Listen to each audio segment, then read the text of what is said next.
Boa tarde, pessoal. Tudo bem? Vocês conseguem enxergar aqui? Conseguem ver bem? Enfim, hoje em dia eu não consigo mais falar sem o PowerPoint.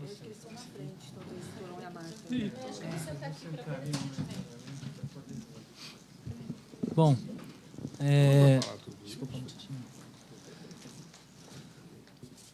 eu vou começar dizendo qual é a ideia. Minha ideia é apresentar os resultados de uma pesquisa que foi feita na Fundação Getúlio Vargas do Rio de Janeiro, por encomenda do Ministério da Justiça. Essa pesquisa foi apresentada pela primeira vez no Tribunal de Justiça de São Paulo, há 2 semanas. Na terça-feira da semana passada, ela foi apresentada no Conselho Federal da OAB, e essa é a terceira vez que ela é apresentada. Qual é a ideia de fazer essas sucessivas apresentações? Ouvir críticas. Sim, essa é a ideia. Para isso que eu estou aqui. Então, pediria que vocês tivessem um olhar crítico e pudessem, de alguma forma, contribuir com o trabalho que foi feito para que a gente possa melhorar esse trabalho, porque a apresentação do relatório final para o Ministério da Justiça a gente deve fazer até o final do mês que vem, né? Então, basicamente, o roteiro que eu vou seguir hoje é esse. Nós temos aqui uma apresentação sobre quais eram os objetivos iniciais. Eu acho que eu vou pular essa segunda parte sobre a contextualização do habeas corpus e a importância dele no sistema processual penal brasileiro, mas para determinadas audiências é importante falar sobre isso. Explicar como foi a metodologia de trabalho da nossa equipe, apresentar alguns dados quantitativos e alguns dados qualitativos. Procurei selecionar para essa apresentação dados qualitativos sobre o Tribunal de Justiça de São Paulo, que é, enfim, o tribunal que mais se destaca nesse tema, como a gente vai ver, e também porque é o tribunal desse Estado da Federação.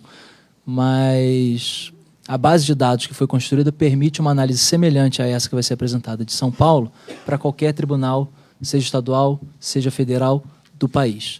Lá no Conselho Federal, por exemplo, teve um advogado de Roraima, na verdade, que falou assim: eu queria saber como é que decide o Tribunal de Justiça de Roraima, em que caso, etc, etc. Você manda para mim por e-mail, que eu pego na base, produzo esse dado e te mando. Mas já ficou uma apresentação grande, são, sei lá, 80 slides que eu vou tentar passar de uma forma agradável para vocês, mas não tem como detalhar cada tribunal numa única apresentação.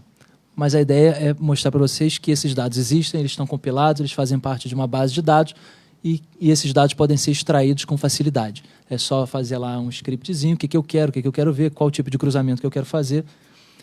Enfim, isso aparece bem nessa pesquisa qualitativa. E, no final, as propostas que a gente apresentou para solucionar o problema que nos foi colocado como objeto de pesquisa. E o problema era, basicamente, uma decisão que foi tomada no Supremo Tribunal Federal no final de 2002, onde um habeas corpus substitutivo de recurso ordinário não foi conhecido com o argumento de que há muitos processos nos tribunais superiores. O argumento não é jurídico, o argumento era de quantidade de casos submetidos à apreciação dos tribunais superiores e como que isso inviabilizava a prestação jurisdicional e o pleno exercício da cidadania pelas pessoas. Esse é pontualmente o argumento. Esse argumento preocupou o Ministério da Justiça, que então abriu um edital público, várias instituições se candidataram. A FGV Direito Rio foi, então, selecionada para conduzir essa pesquisa, e o que eles queriam é que nós coletássemos, sistematizássemos todos os dados relativos à impetração de habeas corpus e recursos de habeas corpus, também recortando por origem, ou seja, de qual tribunal se está recorrendo mais, por resultado, qual é a taxa de concessão, de não concessão, qual é a taxa de não conhecimento, qual é a taxa de concessão de habeas corpus ex officio quando o habeas corpus não é conhecido. O tipo de impetrante, se vem via defensoria, se vem pelo próprio paciente, se vem por advogado, que tipos de crimes são mais utilizados, que tipos de crimes estão mais associados à atuação de advogado, à atuação de defensoria, à atuação do próprio paciente, volume das concessões e, no final, tentar identificar o que está subindo demais no sentido em excesso e que não deveria subir. Não deveria subir no sentido de que não é que o habeas corpus não deveria existir, mas muitas vezes por que esse caso não foi solucionado mais cedo? Por que esse caso não foi solucionado antes, aonde que haveriam, assim, pontos possíveis de contribuição para melhorar essa questão da quantidade de habeas corpus.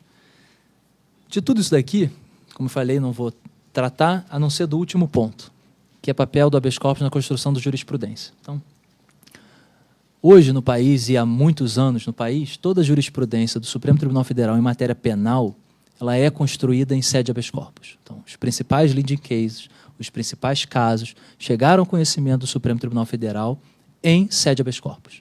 E é ali que nós temos uma jurisdição do Supremo em matéria penal. Não foi via recurso extraordinário, no STJ não é via recurso especial. Se for usar, então, ação de controle concentrado, esquece a ADIM, a DPF, a ADC, assim, pontualmente tratam de temas penais.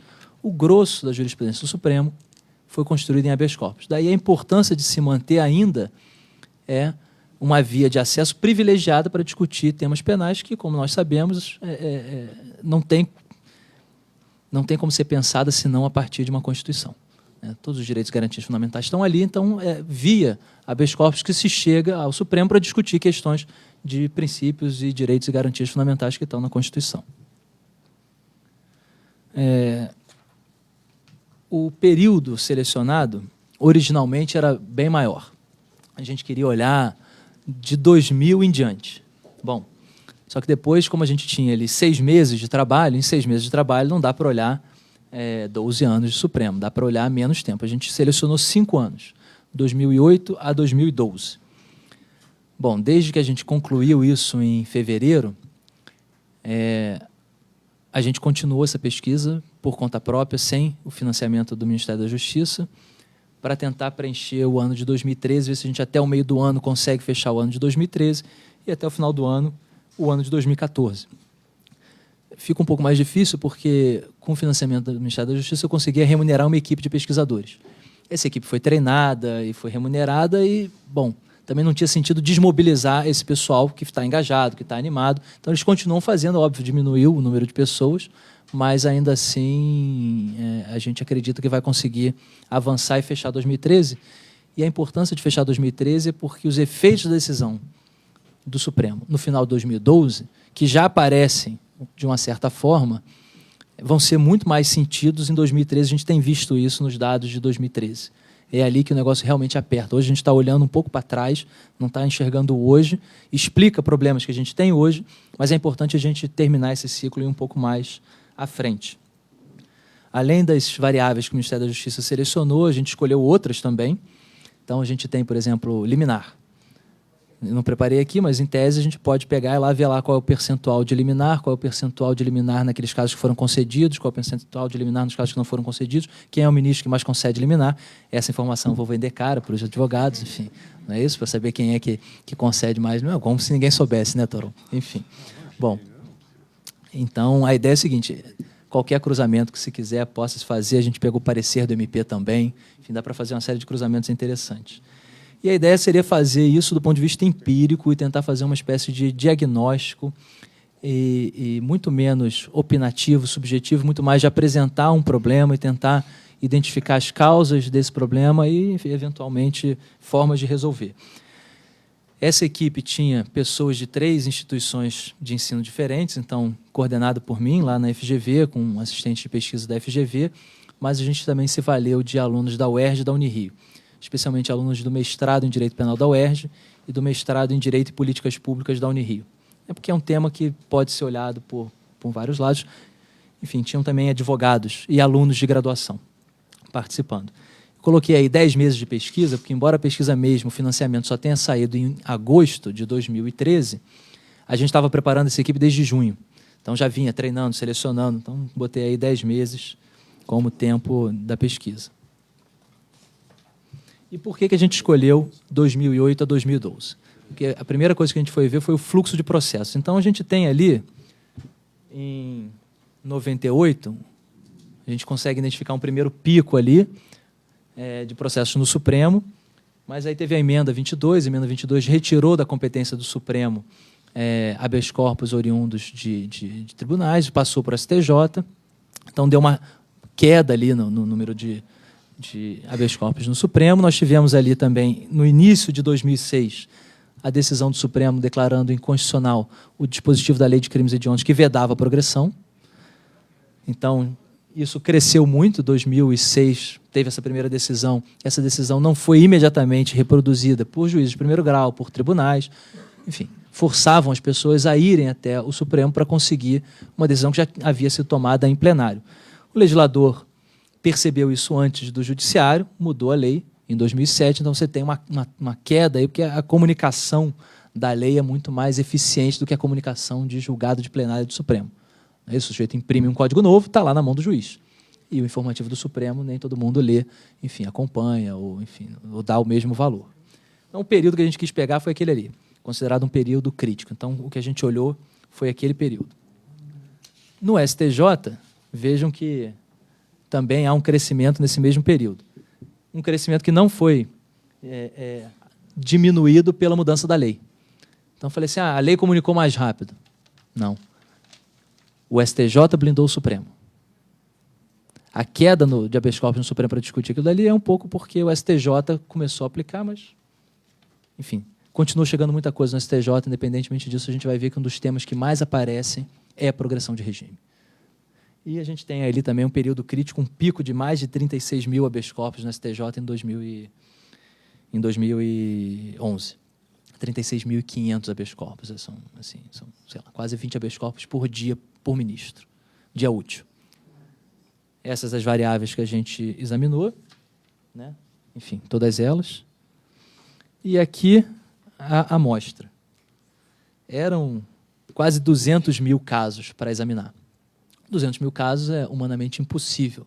A gente na FGV está trabalhando em alguns softwares capazes de fazer text mining, de identificar determinados padrões dentro dos acórdãos, e uma coisa um pouco de inteligência artificial em parceria com a Escola de Matemática Aplicada, mas não funciona tão bem ainda que possa substituir a análise humana. Mas, como a gente está nessa parceria com eles, tem um dos membros da equipe que é doutorando que é mestrando na Escola de Matemática. Pedi para ele fazer toda a parte estatística, tirou uma amostra de 5%, essa amostra de 5% é representativa para grandes números, principalmente quando são temas uniformes, qual é o impetrante, qual é a origem, etc., etc., Então, na verdade, a gente teve aí de universo da amostra 200, universo total 200 mil, universo da amostra quase 14 mil habeas corpus.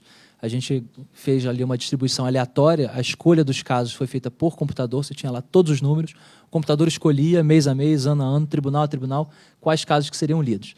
Eu via lá nos pesquisadores, o cara falando assim, pô, eu peguei um caso do Toron fantástico, maravilhoso, etc., e a maior parte dos casos era 4, 5 folhas. Não tinham grandes acordos, mas às vezes o cara pegava um acórdão legal, ficava todo contente. Não, a gente não escolheu casos paradigmáticos, seria enviesar essa amostra e não era essa a ideia que a gente queria fazer. Então, nós tivemos aí professores, pesquisadores, mestres, mestrandos, alunos de graduação, 3 instituições.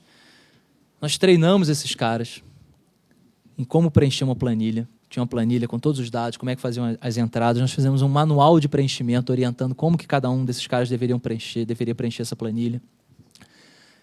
Não obstante houvesse um manual, sempre que surgiam dúvidas, a gente tinha, para cada equipe, um líder de equipe que tirava essas dúvidas.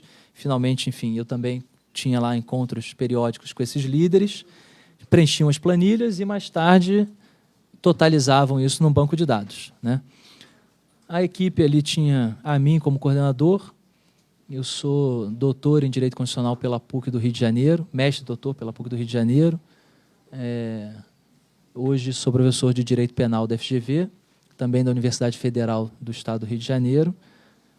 O meu assistente de pesquisa, professor Ivar Hartmann, hoje é professor da FGV Direito Rio, o mestrado dele é em Harvard, ele estudou no MIT também, é a pessoa que está por trás da questão de tecnologia, do banco de dados, da construção de banco de dados. Ele é coordenador do Projeto Supremo em Números, que é um projeto que a FGV também desenvolve, de fazer pesquisa empírica com dados do Supremo. Os líderes dessas equipes eram mestres ou mestrandos e os alunos que participavam eram bolsistas de iniciação científica. Esse era mais ou menos o desenho, né? Então, o assistente de pesquisa ali é o Ivar, embaixo dele a gente tinha um engenheiro de computação e um bacharel em informática que está fazendo esse mestrado na escola de matemática. Cada um desses pesquisadores sênior, chamados líderes, são os mestres ou mestrandos, embaixo deles a gente tem os alunos de graduação, bolsistas de iniciação científica, que de fato liam os casos, tabulavam, fichavam, tiravam as dúvidas. esses líderes reviam essas planilhas que os alunos faziam, enfim, para garantir uma certa estabilidade. Antes de terminar o relatório, a gente apresentou isso primeiro na Defensoria Pública do Estado de São Paulo. Tivemos a felicidade de fazer uma apresentação petit comité no STJ, muito por bondade e gentileza do ministro Og Fernandes. O ministro Og já havia saído da turma criminal, e mesmo assim ele se interessou pelo tema. Foi até, Marisa, não sei se você lembra, ele fez uma apresentação no IAB, no Instituto. E aí, por causa dessa apresentação no Instituto, a gente conversou e acabou que ele me chamou lá. Foi no gabinete dele, não tinha essa estrutura toda que vocês estão vendo, era um projetorzinho em cima de uma mesa, na parede, mas havia 8 ministros de turma criminal, dentre os 10 no total, que viram esses dados preliminares pela primeira vez. E olhavam dizendo assim, não fazia ideia de que era isso, não tinha conhecimento que era isso. Enfim, é muito complicado você, no dia a dia, no volume, ter a visão macro assim. E depois a gente fez uma apresentação no Ministério da Justiça para as demais equipes de pesquisa, porque como teve um edital para a nossa, teve um edital para outras 4, então essas equipes de outros pesquisadores também assistiram e todas essas apresentações preliminares forneceram alguns inputs importantes para a gente, enfim, avançar na pesquisa. Então, hoje aqui, em termos quantitativos, eu selecionei origem, resultado impetrante, crimes e temas dentro de crimes. Tá? Esses crimes têm uma tabela única de assuntos, cada crime tem um código numérico, e os temas a gente também selecionou. Temas de penal, temas de execução, temas de processo. E aí dentro de cada categoria tinha lá, enfim, uma diversidade de temas possíveis. Então, primeiro item, olhando origem. Então, origem no Supremo, origem deveria ser sempre o STJ. A gente se surpreendeu que tem mais de 15% de casos que não são oriundos do STJ, logo não são da competência suprema. Bom, tem aí uma CPI, tem aí um Superior Tribunal Militar, tem aí uma outra coisinha, né, que vai aparecer que não é mesmo STJ. Mas 15% é um número representativo. De modo geral, você tem muito paciente que manda habeas corpus direto para o Supremo contra ato do juiz de execução. Mas isso daí não é muito problemático, porque logo na autuação você já faz o filtro, já seleciona, tem uma decisão padrão de não conhecimento, declínio de competência, enfim. Mas ainda assim é bastante coisa. E a maior surpresa veio no STJ. Vejam quem é a autoridade coatora principal no STJ. É nós, né? É nós. Pois é. Por que tudo isso? Bom, São Paulo, para quem não está enxergando, São Paulo hoje São Paulo hoje é quase 44% de todo o volume de habeas corpus e recurso ordinário de habeas corpus no STJ. Claro, São Paulo é o estado mais populoso do país. São Paulo também é o estado que tem a maior população carcerária do país. Ok? Ainda assim, não justifica. Não justifica porque São Paulo tem menos de 22% da população. Não justificaria 44% dos habeas corpus. São Paulo tem 34%, 35%, se a gente quiser arredondar, da população carcerária do país. Não justifica 44% dos habeas corpus. Se a gente olhar os outros estados, ali, Minas Gerais, 10% da população, 9% da população carcerária, 9,5% de habeas corpus, está batendo. Rio de Janeiro, 8% da população, 7% de população carcerária, 7,5% de habeas corpus. Rio Grande do Sul, 5,5% de população, 6% de população carcerária, 6,7% de habeas corpus. Distrito Federal tem uma população muito menor, 1,39%, mas tem uma população carcerária alta para a sua população, e aí tem ali uma média de 4,4% de habeas corpus. São Paulo não é o estado que destoa meio ponto percentual, 1 ponto percentual. Ele é um estado que destoa 10 pontos percentuais. Assim, é muito. Enfim, não faz muito sentido. Assim, quer dizer, faz todo sentido. A gente vai ver por que faz sentido. Vou mostrar por que faz sentido. Não é uma coincidência, não é à toa, não é uma coincidência. Então, com relação a resultado, taxa de concessão no Supremo hoje, seja parcial ou integral, a gente agrupou, porque concessão parcial também reconhece algum tipo de ilegalidade, então a gente agrupou, tem ali 8,27%. Eu, particularmente, acho uma taxa muito razoável. Talvez pudesse até ser menor, considerando que A ideia é que esse caso já tenha passado por um juiz, por um tribunal de segundo grau, pelo STJ. Enfim, está lá 8% de concessão, enfim, muito não conhecimento, muito de prejudicado e alguma coisa de pendente. Esse prejudicado e pendente, para mim, é claramente a taxa da injustiça.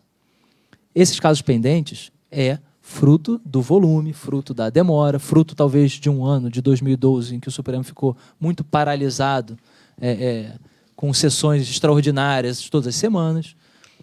E o prejudicado é a injustiça mais clara. Quando o caso foi levado a julgamento, já havia tido uma mudança na situação de fato que, enfim, não justificava mais o exame daquele habeas corpus. No STJ, os números são bem diferentes. Veja lá, a taxa de concessão no STJ é quase 28%. 1 em cada 3 habeas corpus ou recursos que chegam no STJ é concedido. 1 em 3 é muito alto. É muito alto. A taxa do pendente prejudicado também é mais alta. Então, a taxa da injustiça também é mais alta. A gente está falando de 35%, né, de pendentes e prejudicados, que é uma coisa bem complicada. Mas isso daqui é o total.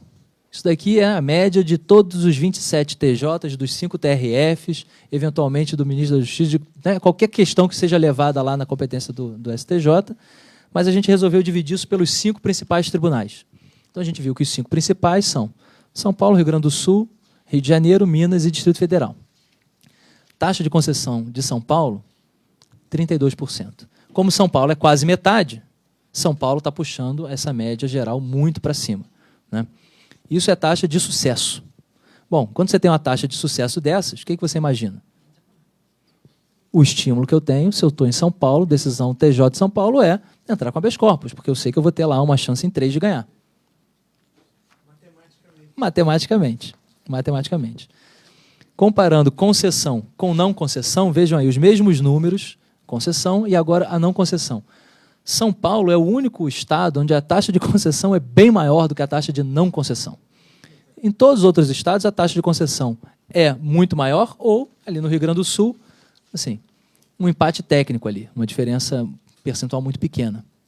Então, claramente, as decisões do STJ são muito mais no sentido de reverter as decisões do TJ de São Paulo do que dos outros estados.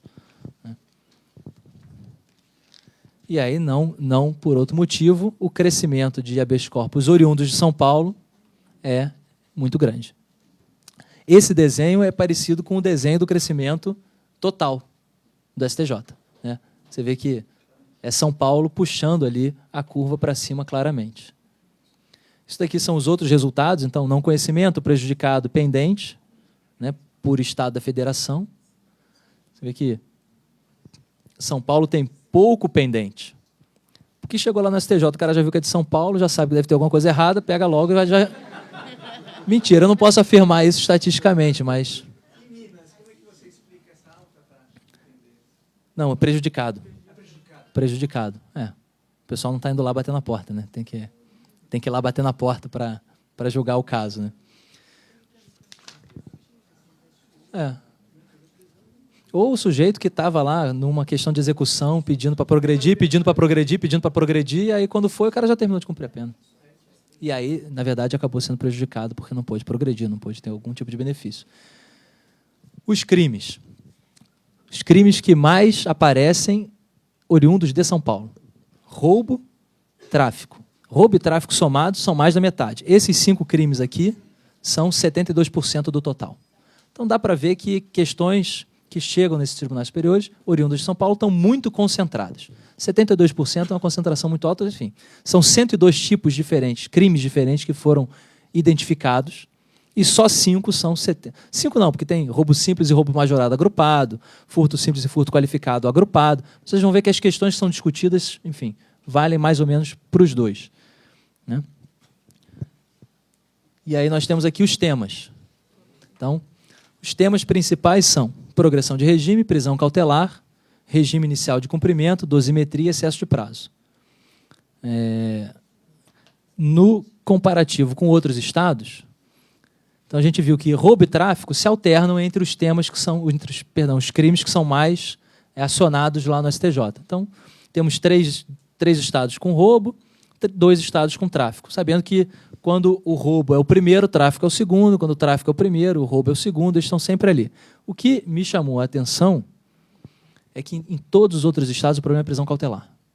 Por que é prisão cautelar? Porque o juiz decreta uma prisão e não tem, assim, bom, a gente sabe, os critérios para a decretação da prisão variam muito conforme o caso. Então pode ter um sujeito que, enfim, precisa ficar 40 dias preso porque bateu na mulher, mas, assim, não necessariamente outros precisam. Tem situações que são muito complicadas de você padronizar, de você ter um critério, que, enfim, e aí isso leva você a discutir o caso individual, enfim, perante todas as instâncias que você puder.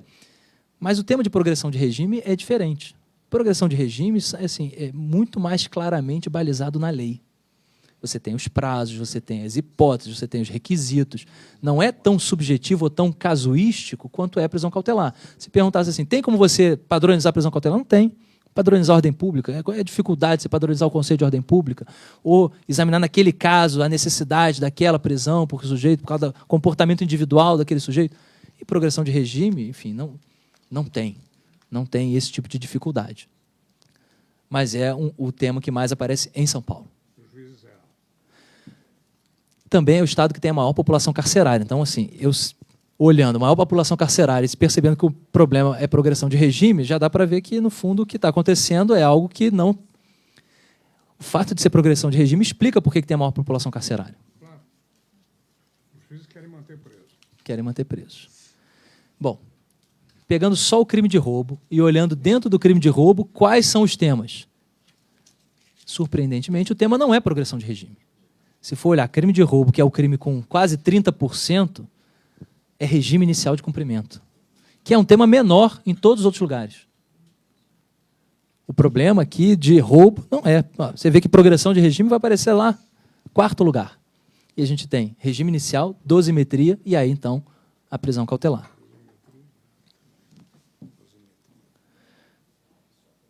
Então, assim, a gente tem lá, comparando roubo e os temas, média Brasil e média São Paulo. Então, a gente tem, assim, o tema regime inicial no crime de roubo em São Paulo é muito maior do que o tema regime inicial no crime de roubo no resto do país. Sendo que no resto do país também considera São Paulo, né? A média do país. Então, São Paulo também puxou aquele 14 um pouquinho para cima. Se a gente excluísse São Paulo e pusesse só os outros, diminuiria. Mas só para a gente ter aqui uma ideia. Então, tem lá, dosimetria, prisão cautelar, progressão de regime e outros, que assim, outros é muito grande, porque pode ter uma série de discussões relacionadas a roubo em cada uma dessas impetrações. Por que eu quis apresentar essa questão do roubo e do regime? Lembra que a média de concessão de habeas corpus no STJ, oriundos de São Paulo, é 32%? Se você isolar roubo, a taxa sobe para 44%. Se você isola as discussões de regime inicial no crime de roubo, a taxa sobe para 62%. De concessão. De concessão.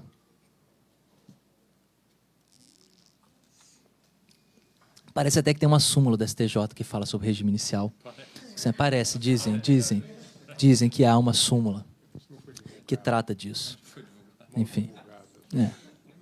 Então, isso explica um pouco também, né? Assim, esse crescimento está muito caracterizado aí, muito focado num ponto específico. Essa é uma tabelinha que pega ali os 3 crimes mais acionados, roubo, furto e tráfico, e os temas relacionados a eles, e aí aquela coisa da concessão, não concessão. Então, a taxa de concessão é maior do que a taxa de não concessão para roubo, regime inicial, roubo e dosimetria, mas não para roubo e prisão cautelar. Roubo e prisão cautelar é aquela lógica de prisão cautelar, caso a caso. Muitas vezes os tribunais superiores prestigiam mais a decisão dos tribunais inferiores. Estou mais afastado dos fatos, conheço menos, enfim. É menor. Mas nos outros, onde a discussão é basicamente jurídica mesmo, não é o caso concreto, as taxas de concessão oriundas de São Paulo são maiores. Então, a gente tem mesma coisa para furto e insignificância, mesma coisa para furto e o regime inicial, e regime inicial para tráfico. Excesso de prazo e prisão cautelar, que são caso a caso. Enfim, a gente tem taxas altas na categoria prejudicado. O sujeito prefere não enfrentar o tema ali da prisão cautelar, vai deixando, e aí, eventualmente, tem sentença condenatória, transito em julgado, etc, etc. dos outros crimes que a gente viu. Esses são os temas de tráfico, então é prisão cautelar, fixação de regime, depois excesso de prazo, para tráfico em São Paulo. Homicídio em São Paulo, os temas são prisão cautelar, progressão de regime, excesso de prazo. E furto em São Paulo, os temas são insignificância, regime inicial e depois, finalmente, uma questão de processo, que até então não tinha aparecido. Impetrante. Então a gente tem aí, no Supremo, a maior parte das impetrações vem de advogado, no STJ a maior parte das impetrações ainda é de advogado, mas com um crescimento muito grande da defensoria, né? E paciente, a gente tem mais pacientes impetrando no Supremo do que no STJ. Esse dado defensoria, esse crescimento aqui da defensoria, a gente colocou ano a ano. Então, ano a ano, vocês vejam que a defensoria antes tinha uma participação muito menor no STJ e hoje ela impetra mais. No total, o advogado, né, dos 5 anos, o advogado ainda tem uma participação um pouquinho maior. Mas esse crescimento da defensoria tem sido assim, um diferencial também. E esse crescimento da defensoria na STJ, como não poderia deixar de ser, como quase todos os números na STJ, estão muito vinculados aos números de São Paulo, né, já que São Paulo é metade da STJ, claro. Esse crescimento de defensoria aqui tem a ver com a instalação efetiva da Defensoria Pública no Estado de São Paulo. A criação, a lei é de 2006, o primeiro concurso foi em 2007, o pessoal tomou posse no final de 2007, quando chegou 2008, começaram a trabalhar. E aí se revelou uma grande massa de pessoas que estava fora não estava fora do sistema, porque estavam dentro do sistema, né? Assim, estavam dentro do sistema, mas estavam excluídas do acesso à justiça. Pessoas que não tinham voz e que, enfim, temas que não chegavam tanto e que aí, portanto, a taxa de reversão mostra, né, que esses temas têm chegado e isso tem feito uma diferença. Olhando aí, a gente viu o percentual de impetração, mas vamos ver o resultado. Dentre todos os resultados, concessão integral e concessão parcial, o paciente ganha lá a parcela das concessões em habeas corpus impetrados por paciente é 4%. De advogado, quase 30%. E defensoria, 66%. Então, quem ganha habeas corpus hoje no STJ, de cada 3 habeas corpus, quem ganha 2 é a defensoria. O que confirma essa regra de ter uma série de pessoas que sofriam algum tipo de violência do Estado, que não tinham condição de chegar até lá e que passaram a chegar, e essas violências têm sido reconhecidas e têm sido sanadas, né? E aonde que a defensoria, então, tem atuado? Quais são os temas mais associados à defensoria e os temas mais associados à advocacia privada? Então, está lá. Roubo e regime inicial, que é o principal item de concessão, 80% da defensoria. 80% da defensoria. Roubo e dosimetria, a mesma coisa. Vocês veem que prisão cautelar, advogado ainda tem mais, no caso de roubo, e no caso de tráfico, e no caso de furto, chega perto. Chega perto ali da defensoria, mas nos outros casos o número é muito díspare. Assim, a gente vê claramente que os principais temas que hoje chegam ao STJ chegam via defensoria e são ganhos pela defensoria. Assim, essa primeira série era para tentar mostrar isso. E só tende a piorar ou melhorar, né? Dependendo do ponto de vista. Eu digo piorar porque a gente tem alguns estados que não têm defensoria, a gente tem quase 70%, mais de 70% das comarcas sem defensor, e a tendência é que essas comarcas recebam defensor, a tendência é que esses estados instalem defensorias, mesmo porque, enfim, não tem como ser diferente, não depende mais de uma resistência de um governador de estado. Santa Catarina instalou defensoria por conta de decisão do Supremo, determinando a instalação da defensoria. Então, desses daqui, se eu não me engano, Paraná e Santa Catarina já fizeram concurso, o Amapá também enrolado aí, Goiás, eu não tenho conhecimento, mas, enfim, esses números são de até 2012, quando não havia defensoria nesses estados. A tendência é de mais crescimento ainda. Curiosamente, os resultados da defensoria andaram diminuindo. No começo, era muito grande. e depois foi diminuindo. Então, você tem um cruzamento ali da linha azul com a linha vermelha, a taxa de não conhecimento em 2012. Aumentou muito a taxa de concessão, caiu muito, mas, por outro lado, a taxa de concessão ex officio, quando você não conhece o habeas corpus, também cresceu muito. Então, isso aí, olhando, STJ é a linha vermelha, dobrou. Não conheço o habeas corpus, mas concedo de ofício. Dobrou. Hoje é quase 20% dos casos de não conhecimento estão associados a uma concessão de ofício, que basicamente seria, né, enfim, 20 casos de concessão, e não de não conhecimento e concessão ex officio. Mas houve ali um embate também do STJ com a Defensoria Pública, especialmente com a Defensoria Pública de São Paulo. Quando eu estive na Defensoria, o pessoal da Defensoria se ressentiu disso, falou, e o pessoal da STJ falou também. E assim, achando que, né, o STJ dizendo que o problema era a Defensoria dizendo, poxa vida, mas eu estou fazendo meu trabalho. E, na verdade, não é que isso seja, assim, não é o problema não é a Defensoria chegar muito lá, porque está chegando e está ganhando, o problema não é esse. Isso é um sintoma, isso é a febre, mas o que é que está causando essa febre? O que é que está fazendo essa temperatura aumentar ou o número desses habeas corpus crescer? Se você tem altas taxas de concessão, não são habeas corpus infundados. Não são meramente procrastinatórios. A gente viu qual é o percentual ali que aparece um tema de processo. Onde é que está ali o tema de processo? Tirando prisão cautelar, cadê o tema de processo? Apareceu um cerceamento de defesa ali. Mas assim, quebra também um pouco essa lógica. Não, isso é coisa de advogado que quer procrastinar. Não é coisa de advogado, a gente é mais coisa de defensor. E são muitos temas de direito material e que não estão dissociados da prisão. Todos esses temas de regime inicial, progressão, prisão cautelar, tudo isso está ligado diretamente a uma pessoa encarcerada. Não é o habeas corpus do réu que está solto. É o habeas corpus na sua essência mais importante, que é o habeas corpus do réu que está preso e encarcerado. Então tá lá, esse é uma criticazinha à prática de não conhecer, porque mascara a nossa estatística. Eu quero fazer lá a estatística para ver qual é o volume de concessão e aí eu tenho que jogar aquilo no não conhecimento.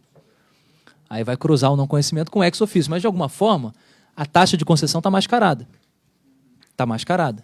Porque tudo que foi concedido ex officio eu joguei em não conhecimento, originalmente. Então essa taxa é um pouquinho maior.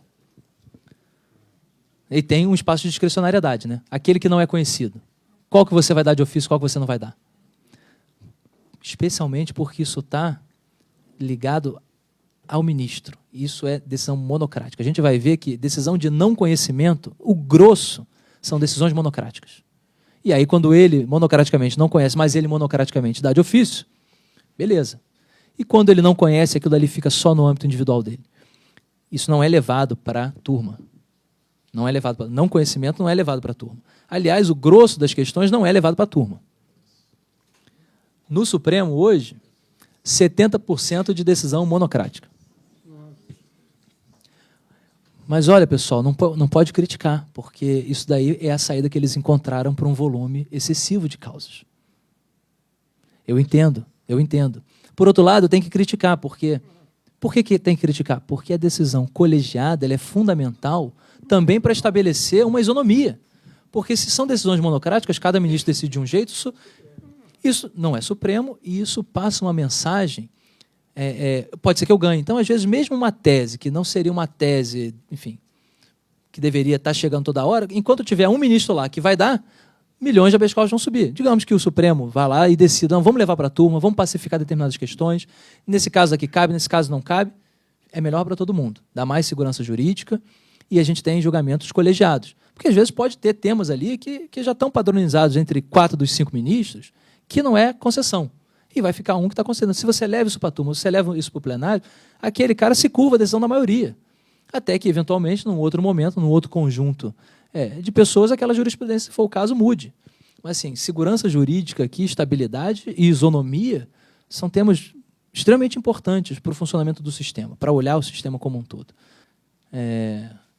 Isso daqui que eu já falei, sobre racionalização, sobre você poder ter um julgamento pelo juiz natural, que é o órgão colegiado.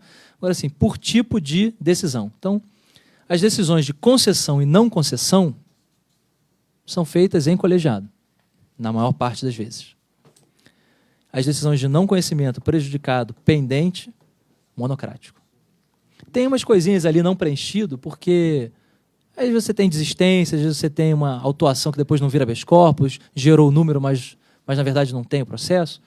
Enfim, basicamente hoje a gente tem colegiado julgando concessão e não concessão, na maior parte das vezes, e monocrático julgando não conhecimento prejudicado. Daí o risco do não conhecimento de novo. O filtro hoje é o ministro, quando decide não conhecer e não levar para a turma.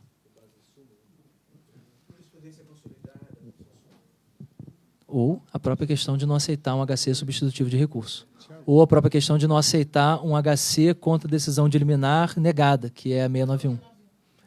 A gente sabe que a 691 é superada. A gente sabe que o HC substitutivo de recurso é superado. Mas qual é esse filtro? Esse filtro é o relator. 10%, esse 9,9% de não concessão, Isso aqui. foram decisões monocráticas Isso. que entraram no mérito. Porque Isso, houve exato. conhecimento Perfeito. E ele julgou. Isso, monocraticamente. Isso é sério. E não teve agravo para a turma. Porque quando tinha agravo para a turma, o valia era o segundo resultado e entrava no colegiado. É muito grave isso. 10%. No Supremo. É. E o STJ? O STJ é mais 11, 12. 12. Agora, vejam que no STJ a taxa de concessão monocrática é bem alta, 18%. E no Supremo, muito menor. Essa taxa de concessão monocrática no STJ é o quê? Por que eles se sentem tão confortáveis de monocraticamente conceder tantas ordens? Origem. Porque são casos, na maior parte das vezes, já consolidados na jurisprudência do tribunal, que não deveriam estar lá. Vê bem, a minha premissa é o seguinte: habeas corpus concedido, em regra, não deveria estar lá, não deveria ter chegado lá. Óbvio, você pode ter uma outra questão, uma prisão e tal, não sei o quê. Mas esses temas que a gente está vendo, regime inicial, fixação do regime inicial, dosimetria, progressão de regime, essas concessões não deveriam chegar lá. Então,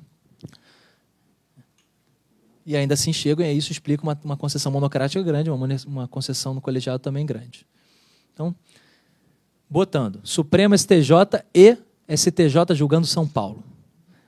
Então, a taxa de concessão no Supremo, né, a gente viu lá, em decisão monocrática. 2,6 no Supremo, 18 no STJ. Agora, quando vem de São Paulo, quase 30%.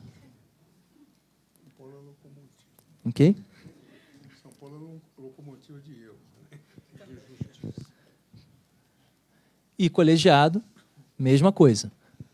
Média de concessão no colegiado, quase 23%. No Supremo, 27,9% no STJ e, quando vem de São Paulo, 38%.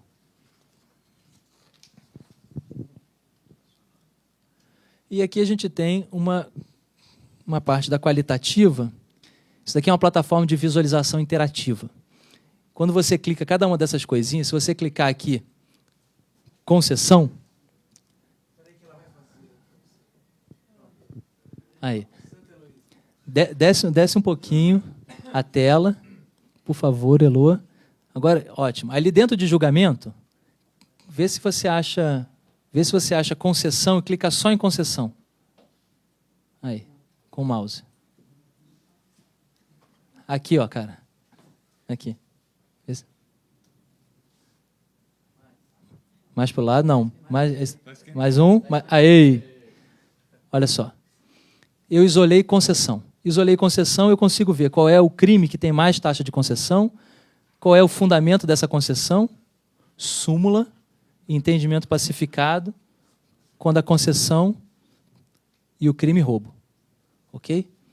Você pode fazer isso para todo tipo de fundamento, você pode isolar o crime e ver qual é o percentual de concessão, de não concessão, o fundamento dele, você pode ver embaixo qual é o tribunal que deu origem. Desce a tela aqui, por favor, cara, mais um pouquinho. Prometo que eu vou parar de te alugar, já vou voltar para a apresentação. Você pode... Mais um pouco. Então, olha só. Está marcado concessão. Concessão, esse daqui é o TJ de São Paulo. Ok? Você pode isolar pelo réu preso ou não. Você pode isolar pelo tema. Ok? Você pode fazer da forma como você quiser. Se você clicar aqui também no TJ de São Paulo, calma aí. Mas antes de clicar, espera, não clica ainda não. Vejam só que eu isolei concessão. Tem aqui progressão de regime e aqui tem erro na fixação de regime. Clica aqui no TJ de São Paulo agora. Esses dados aumentam. Isso daqui é característica de São Paulo. E você pode escolher qualquer estado da federação. Pode pegar lá o TJ do Rio, de Minas, Mato Grosso do Sul e tentando ver qual é o crime, qual é o tema, se tem mais concessão, se não tem, qual é o fundamento lá em cima. Pode voltar para a apresentação, cara, por favor. Então, a ideia é colocar essa plataforma aí no ar. Hoje ela está no site do Supremo em Números. E a ideia é poder ser interativo e você ir vendo e olhar, enfim. Não te dá gráficos mais específicos e mais individualizados como esses que eu mostrei antes, mas, enfim, dá para ter uma ideia e, se precisar, é só pedir que a gente faz.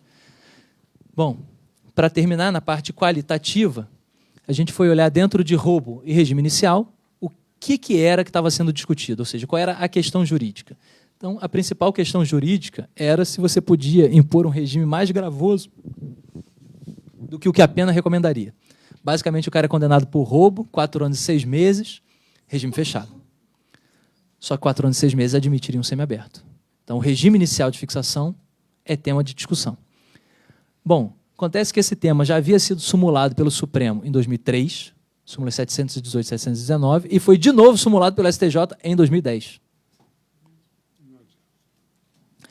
Só que isso é uma característica de São Paulo, lembra? Roubo com fixação, com erro na fixação do regime inicial. Isso é uma característica de São Paulo. Em todos os outros lugares, o problema não é esse. O problema é prisão cautelar relacionada àquele crime. Enfim, e aí isso daqui é um comentáriozinho explicando mais ou menos isso, a questão da gravidade em abstrato, já terem sido sumuladas. Essa coisa aparecia, muitas vezes, associadas à inexistência de qualquer circunstância desfavorável. É objetivo. Por que é regime fechado? Porque é roubo. Não, mas a reprovabilidade do roubo é dada pela pena, e essa pena admite um outro tipo de regime. Não, mas é roubo. É roubo, então associa o roubo ao fechado, quase que automático. É como se todo roubo tivesse que ser cumprido em regime fechado. Então, basicamente, o que a gente está vendo aqui, os tribunais superiores tendo que julgar temas que já tinham sido pacificados apenas para dizer eu já falei isso, eu já falei isso, eu já falei isso. Roubo e dosimetria. O que aparece quando a gente abre e faz a leitura individual? Porque depois a gente isolou, leu todos de novo, né? Dentro de roubo e dosimetria, quais são as questões? Arma de fogo e causa de aumento. O que é arma de fogo como causa de aumento? Não é arma de fogo, ponto. É arma de fogo não periciada. É arma de fogo não apreendida. Porque se tem uma arma de fogo, perfeito. Causa de aumento. Se é uma arma de brinquedo, ok, o STJ já falou que não aplica causa de aumento. E uma arma que não funciona? Ou uma arma que não está municiada? Ou uma arma que não foi periciada? Ou uma arma que não foi apreendida, mas que foi vista por testemunhas? Então, essa é a questão. Então, se você tem aqui não comprovada a potencialidade lesiva, pode ou não pode aumentar a pena? E isso o próprio STJ e o próprio Supremo não pacificaram. Isso é um problema. Mas isso daqui não é um problema mais de São Paulo, isso daqui é um problema do STJ, do Supremo. 2 ou mais majorantes com base em argumentos genéricos. Também tem a ver com dosimetria, que é aquela segunda questão ali. Já tem uma súmula do STJ, essa é de 2010. Você não pode fazer uma fundamentação se não for com base em elementos concretos para poder fazer esse aumento. Ah, tem 2 majorantes, então aumento em 2/6, aumento em 4/6. Cadê? Cadê concretamente a necessidade de aumentar por causa dessa ou por causa daquela e enquanto? Então, problemas também relacionados a esses aumentos. Compensação de atenuante com reincidência, atenuante da confissão com reincidência. Isso daqui a gente tem um problema. O Supremo caminha para não aceitar a compensação, com a tese de que a reincidência seria uma circunstância preponderante, então deveria pesar mais. E o STJ entendeu que você pode fazer essa compensação. Isso foi julgado, não tem súmula, mas foi pacificado pela 3ª sessão, porém só em 2012. Então a gente achou isso no finalzinho, mas até então vinha sendo uma causa. Também não adianta muito o STJ ter pacificado, enquanto o Supremo também não pacificou, enquanto não tiver súmula. Quer dizer, muitos juízes, muitos tribunais continuarão não fazendo a compensação e obrigando o cara a ir ao STJ. Esse também é um tema que apareceu muito e eu não sei se essa solução de exceção resolve o problema. Quer dizer, se a gente for olhar 2013, eu não olhei ainda, mas eu imagino que em 2013 esse ainda seja um tema que vá aparecer muito. E, por fim, ainda aparece aquela coisa de aumento de pena, da pena base, com base em inquéritos e processos em andamento. Surpreendente. Mas, se não fosse isso, também não teria vindo a súmula, né? Porque a súmula veio justamente por causa do aumento do número de casos para discutir isso. Então, se o STJ sumulou isso em 2010, sumulou porque percebeu que esse era um tema que era tratado repetidas vezes nos julgados deles. Enfim, eu ia dizer que qualquer aluno de primeiro período sabe que você não pode fazer isso, mas, enfim, não dá para dizer isso, né? Pelo visto, a realidade é diferente. Pelo visto, tem muitos alunos que passaram do primeiro período, foram até o 10º, passaram no concurso, foram embora, tomaram aí o negócio e não aplicam isso. Não aplicam. Bom, comentários sobre a questão do roubo, sobre as controvérsias, onde é que foi, como é que chegou, a questão da dosimetria também. Esse conceito de fundamentação concreta para majorante também é um problema, não ajuda tanto. Esse verbete 443 também não ajuda tanto assim. Não é suficiente, mera indicação do número, tem que ser uma fundamentação concreta. O que é a fundamentação concreta? Difícil também. Talvez fosse útil se a gente tivesse lá guidelines mais claros. Então, você vai aumentar nessa segunda fase, os aumentos têm que ser em sextos, 1/6, 2/6. Porque isso acaba virando uma loteria. Dependendo do juiz, o cara aumenta de um jeito, o outro aumenta de outro, e você vai ter na mesma cela dois casos que fizeram a mesma coisa, com penas muitas vezes completamente diferentes. Sem nenhum vínculo com um elemento concreto. Assim, em tese, tem uma majorante, vai aumentar em tanto, o outro vai aumentar em muito mais, o outro vai aumentar em muito menos. Furto em significância. Então, é aquilo que a gente comentou. O Supremo tem lá um leading case interessante, bota lá os vetores de significância, todo mundo já conhece, ok. São todos eles difíceis de deixar bem claro como é que eles funcionam, mas tem uma outra coisa. Uma outra coisa é características pessoais do agente. Então, não está pacificado. Se o sujeito que é reincidente, ou que possui maus antecedentes, ou o sujeito que é apontado como alguém que faz isso repetidas vezes. Eu não sei se vocês viram, eu ouvi, eu não li, para ser sincero, mas ontem ou hoje eu ouvi o sujeito narrando para mim a decisão de um ministro do Supremo, que num caso de furto de 4 galinhas, virou e falou assim, o sujeito é tido como João Ladrão. Um sujeito que tem o apelido de João Ladrão, obviamente deve fazer isso repetidas vezes. Logo, e também quem é que come 4 galinhas? Ninguém come 4. Ninguém come 4 galinhas.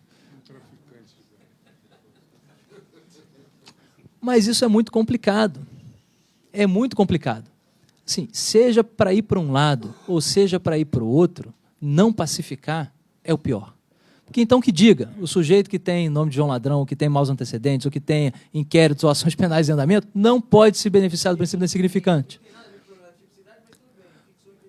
Que seja, porque o maior problema é ter o cara que furtou 4 galinhas e o outro que furtou 4 abóboras, um do lado de fora, outro do lado de dentro, ninguém come 4 abóboras, o cara vai ter uma indigestão, então, enfim, também não dá.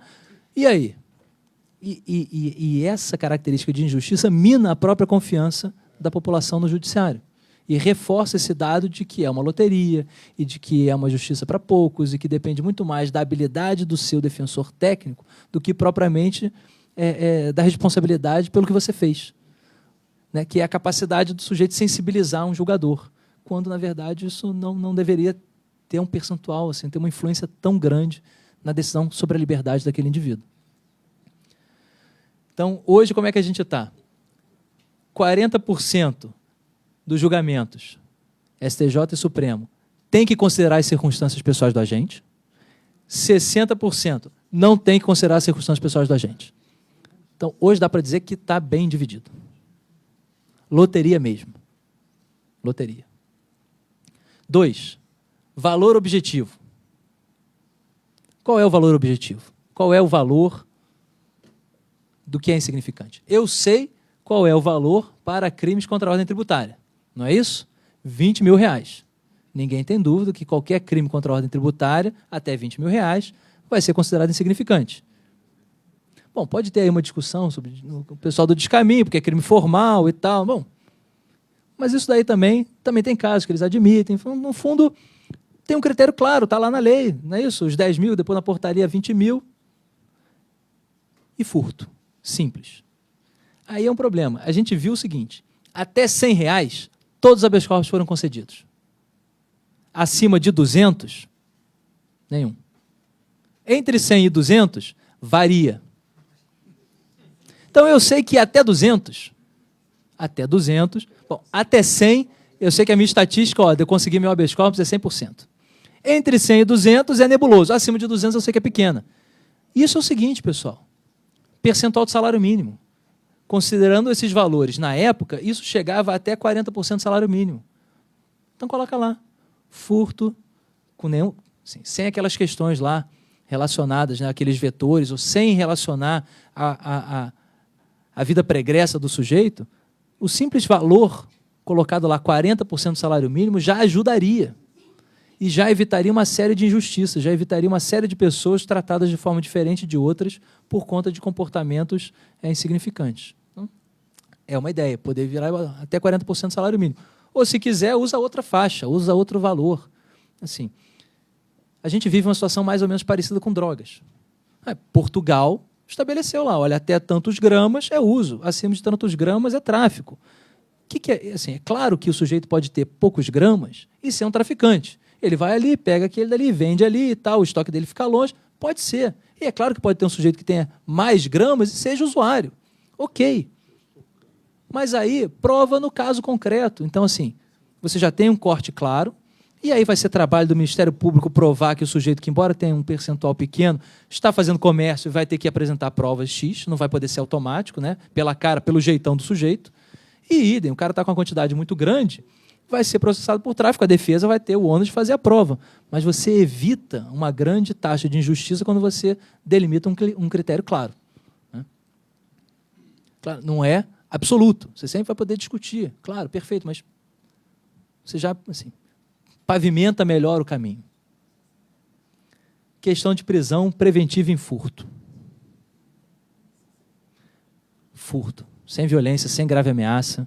Essa pena não vai ser superior a 4 anos. Todo mundo sabe que esse cara não vai, salvo se ele for reincidente, não é isso? Não vai cumprir essa pena com a pena privativa de liberdade. Faz sentido a prisão preventiva? Quando saiu a lei de cautelares, qual era a aposta do pessoal que trabalhou, batalhou por essa lei? Desencarceramento. Não rolou. Não rolou. Não funcionou. Não funcionou. Altas taxas de discussão de prisão cautelar, muitas vezes o tema discutido em prisão cautelar é por que não outra medida cautelar diversa prisão? Você pode decretar preventiva sem excluir expressamente o cabimento das outras hipóteses? Você deveria colocar esse ônus para o juiz, de justificar por que é a medida mais gravosa de todas, e não simplesmente permitir que ele vá na inércia do automático. Chega a prisão em flagrante, vocês já viram isso? Eu fiquei tão surpreso quando eu vi, o sujeito bota assim, homologa a prisão em flagrante. O que é homologa a prisão em flagrante? Eu não sei, me parece que aqui não tem nenhuma ilegalidade, mas aquilo dali foi só metade da decisão que ele deveria tomar. A outra metade é dizer se aquela prisão em flagrante tem ou não tem que ser convertida em preventiva. Então o cara dá uma meia decisão e o negócio, puf, vai embora. Está tudo certo. Então, furto e prisão cautelar. Então, os temas tem ali, ó, falta de fundamentação, que é isso que a gente está falando, pedidos de liberdade provisória, o cara vai fazendo pedido de liberdade provisória até o Supremo, para furto. Desproporcionalidade, isso daqui é um tema coringa, sei lá, às vezes é o próprio paciente, às vezes é qualquer pessoa, às vezes coloca lá, olha, não é razoável, não é proporcional punir durante o processo de uma forma mais gravosa do que você puniria ao final do processo. A questão das outras medidas cautelares, condenação não transitada, reincidência, enfim, outros temas. E, por fim, no crime de tráfico, 2 temas que apareceram mais. Concessão de liberdade provisória, que também já foi objeto de julgamento em plenário, mas não naquele período, né? A gente viu 2008 a 2012, esse julgamento aqui é recente, e idem para cumprimento de cumprimento de pena em regime inicial diferente do fechado. Porque, embora tenha mudado lá a lei dos crimes hediondos, não mudou a lei de drogas, e aí, entre a lei dos crimes hediondos e a lei de drogas, os juízes aplicam a lei de drogas como se, enfim, na verdade, a lei dos crimes hediondos já não trouxesse o tráfico como crime hediondo. Ou seja, então o tráfico é também crime hediondo, mas se o crime é só hediondo e não é tráfico, pode. Se o crime é tráfico, né, é hediondo, mas é tráfico, não pode. É uma coisa de louco, por isso que ninguém entende advogado, por isso que eles acham que nós somos todos loucos, todos, né, malucos, porque a gente, de fato, é muito contraditório nas coisas que a gente faz, em como a gente se conduz. Então, em tráfico foram essas as principais questões. Então, propostas que a gente apresentou, e aí a gente conclui.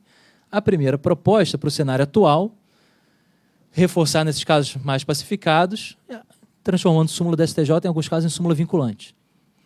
Com certo cuidado. Assim, a gente viu muitas súmulas aparecerem em 2010. A gente viu que esses temas ainda eram representativos até 2012. Porque as súmulas também demoram para percolar, não é isso? Quando você derrama um negócio no solo, ele vai percolando, vai chegando lá. Demora. Não é que nem a lei. Mas a súmula também deveria ter uma comunicação rápida, porque ela também é impressa no código. Vai junto. Mas aí é complicado, porque é uma mera sugestão. Não é isso? É que nem sinal vermelho para motorista carioca. É uma sugestão. Não é isso? Uma mera sugestão. Ele não te vincula. Né? Enfim. Então, transformar essas súmulas em súmulas vinculantes, de uma certa forma, permitiria, pelo menos, um mecanismo mais rápido para você resolver. Ao invés de você ter que brigar contra a decisão do juiz no TJ, depois subir para o STJ, depois ir para o Supremo, reclama no Supremo, vai direto e assim, o pessoal também não se sente tão à vontade de descumprir súmula vinculante como se sente à vontade de descumprir súmula mesmo. Eu não sei se vocês que advogam muito em São Paulo já viram algum caso de algum desembargador na fundamentação do seu voto escrito, assim, não desconheço que exista a súmula, porém, pau na máquina, ou não vou.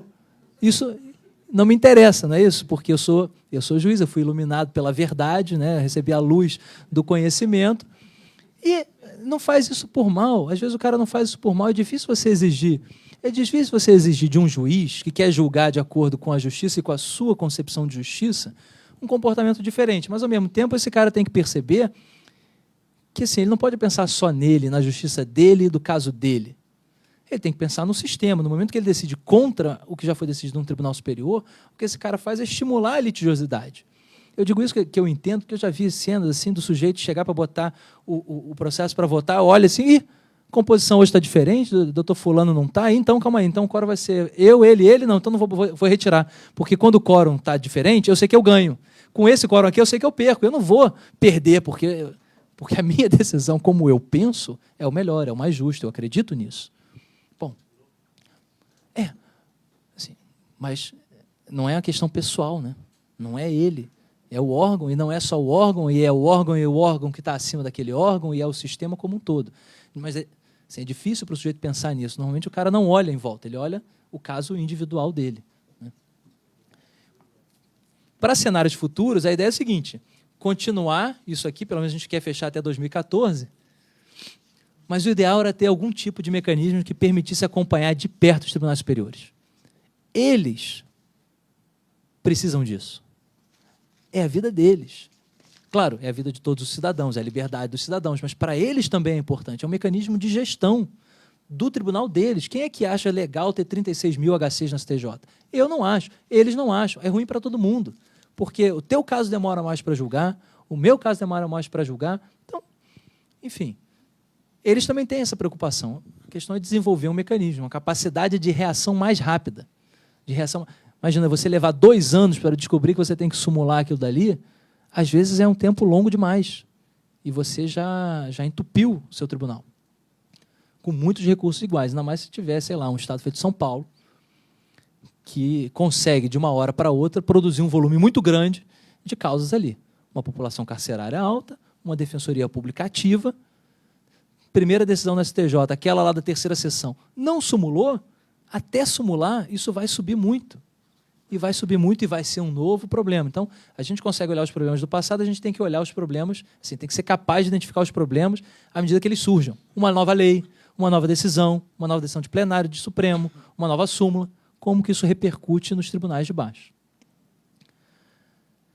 Essa daqui eu botei assim, ó, só para apanhar. Minto, eu não resisto a essas coisas de solução de compromisso, sabe? Eu sou um sujeito que, assim, que busca o consenso naturalmente. Não gosto tanto da briga, gosto mais do convencimento. Mas olha, já apanhei tanto por causa desse negócio aí, Toron, que você não imagina. Mas a minha ideia era o seguinte: o réu está preso, não pode limitar nada em habeas corpus. Nunca, jamais. Ok, perfeito. Substitutivo de algum outro recurso, esperar um prazo razoável para esse recurso ser julgado antes de impetrar o habeas corpus? Bom, e tem casos em que isso é muito complicado. Quem foi que falou isso para mim lá no Conselho Federal da OAB? Era um cara aqui de São Paulo, e agora eu já esqueci quem era, me deu uma bronca. Virou e falou... Não foi. Foi Podval. Me deu uma bronca. Virou e falou assim, tá, malandro, e aí? E a inépcia da denúncia? Porque, olha só, eu aleguei a inépcia da denúncia, lá na minha defesa escrita. O juiz não acolheu. Você acha que eu vou ganhar isso lá na minha apelação? Não. Eu nunca vou ganhar isso na apelação. Se eu deixar esse processo andar, eu não vou ganhar na apelação. Eu não vou ganhar na apelação. Eu só vou ganhar se eu conseguir fazer isso via habeas corpus. Eu não falei nada para ele, porque assim, inépcia da denúncia em matéria de HC é um grão. Não é essa a questão. Não é esse o problema. E como toda súmula que não seja vinculante, ou mesmo, né, enfim, eventualmente súmulas vinculantes, todas as súmulas admitem algum tipo de exceção. Então, eventualmente, essa súmula aqui, de um modo para acalmar os gestores dos tribunais ou os ministros, dizendo, olha, não é para abusar, porque, na minha opinião, isso daqui não afeta o problema. Assim, isso daqui não impediria as pessoas de chegarem com temas lá. Eventualmente, o cara pode superar essa súmula, como você supera a 691, como você supera uma série de outras, para apontar, ó, essa é uma discussão cuja preclusão acontecerá, ou cujo tempo vai impedir que ela seja discutida de novo. Enfim, e aí justificaria você levar isso em habeas corpus. Mas, como a gente sabe, você pode levar uma questão em recurso especial, você pode levar uma questão em habeas corpus, normalmente o que se faz é levar nos dois, ver qual que julga primeiro, mas aí, pessoal, advogados de modo geral, nós também não estamos contribuindo para celeridade. É claro que não é esse o seu compromisso. O seu compromisso é com a defesa da liberdade do seu cliente, e não necessariamente com a celeridade do julgamento. Mas se já tem um RESP, assim, eu digo isso porque eu já fiz. E se alguém perguntar se se orgulha, muito. Como também me orgulho de não falar para o juiz que o réu tinha morrido e esperar 3 anos ele dar uma sentença. Porque foi absolutória. Mostrei para os filhos do cara. Cheguei para os filhos do cara e falei assim, olha aqui, ó, aquele processo que teu pai passou 6 anos respondendo. Aqui, ó, foi absolvido. E esses caras ficaram, assim, encantados. Mas quando eu contei isso para um amigo meu que é juiz, ele falou assim, isso é uma barbaridade, isso é ridículo. O cara com milhões de processos, como é que você deixa o cara julgar um processo de um cara cuja punibilidade está extinta pela morte? Eu entendo esses dilemas. E eu acho que, de alguma forma, a gente também tem que contribuir para o bom funcionamento do sistema. A gente também não pode só pensar no nosso caso, só no nosso umbigo, ou só nos filhos daquele cliente que sofreu muito por causa do processo, que o processo já foi a pena para ele, independente de ser absolvido ou não. Enfim. Mas está aí. Essa é uma. 2, transformar esses daqui de regime inicial mais gravoso em súmula vinculante. Pô, esse daí é um tema que já vai completar 10 anos. Não, já completou 10 anos, porque essas súmulas do Supremo são de 2003.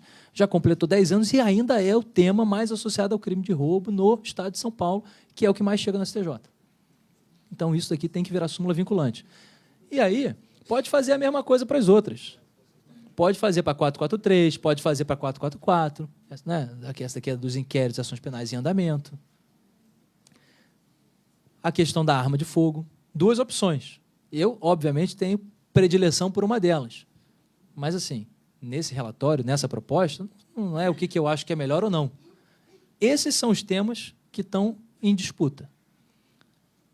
O STJ tem que escolher um dos 2 caminhos. Se vai ser o A, que é mais liberal, se vai ser o B, que é mais gravoso, eles são os ministros, eles é que têm a responsabilidade de decidir isso. Mas isso precisa ser decidido, isso não pode ficar sem uma decisão, sem uma padronização.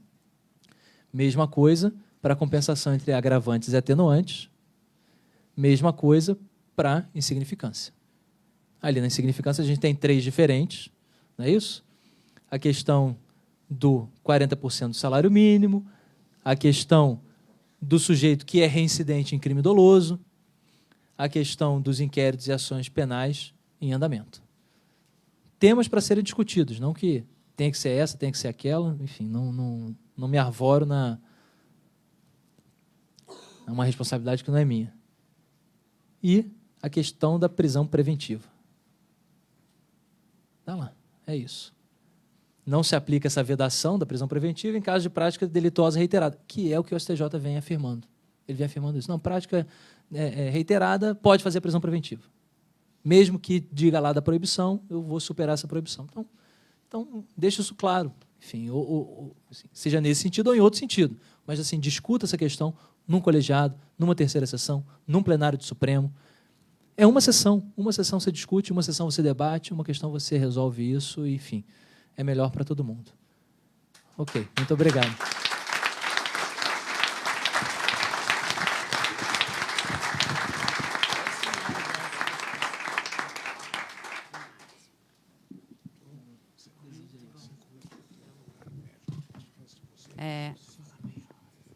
Queria cumprimentar de novo o Thiago por essa pesquisa. Eu assisti à apresentação dos dados na Defensoria, na preliminar.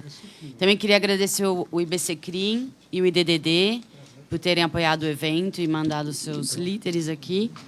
E agora a gente abre para comentários dos membros da mesa, tá? E depois para o público.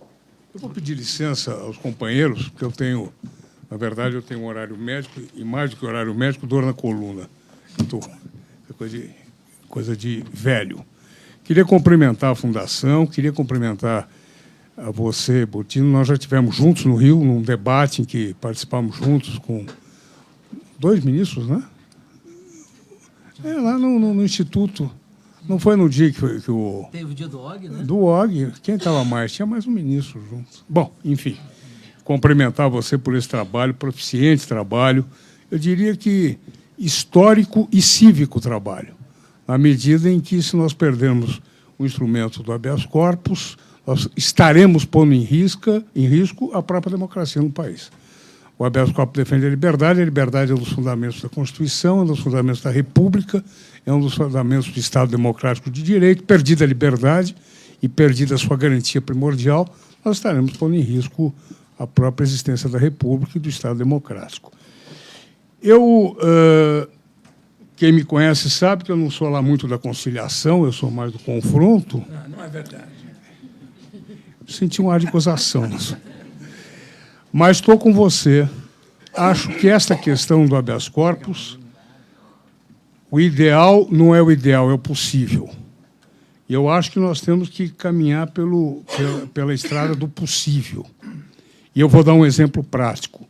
Eu fui a Brasília, junto com 2 colegas aqui de São Paulo, o Pedro Paulo e o Tufik, e fomos conversar com o ministro Marco Aurélio. E lá dissemos a ele apenas e tão somente o seguinte: ministro, em São Paulo, em relação ao habeas corpus substitutivo, em São Paulo um recurso ordinário demora 3 meses para ser processado, de 3 a 4 meses. Né? E a liberdade ferida, o paciente preso, e ele se impressionou com esse argumento e, num julgamento subsequente de réu preso ou que a liberdade estava em jogo, ele admitiu o habeas corpus substitutivo para estes casos.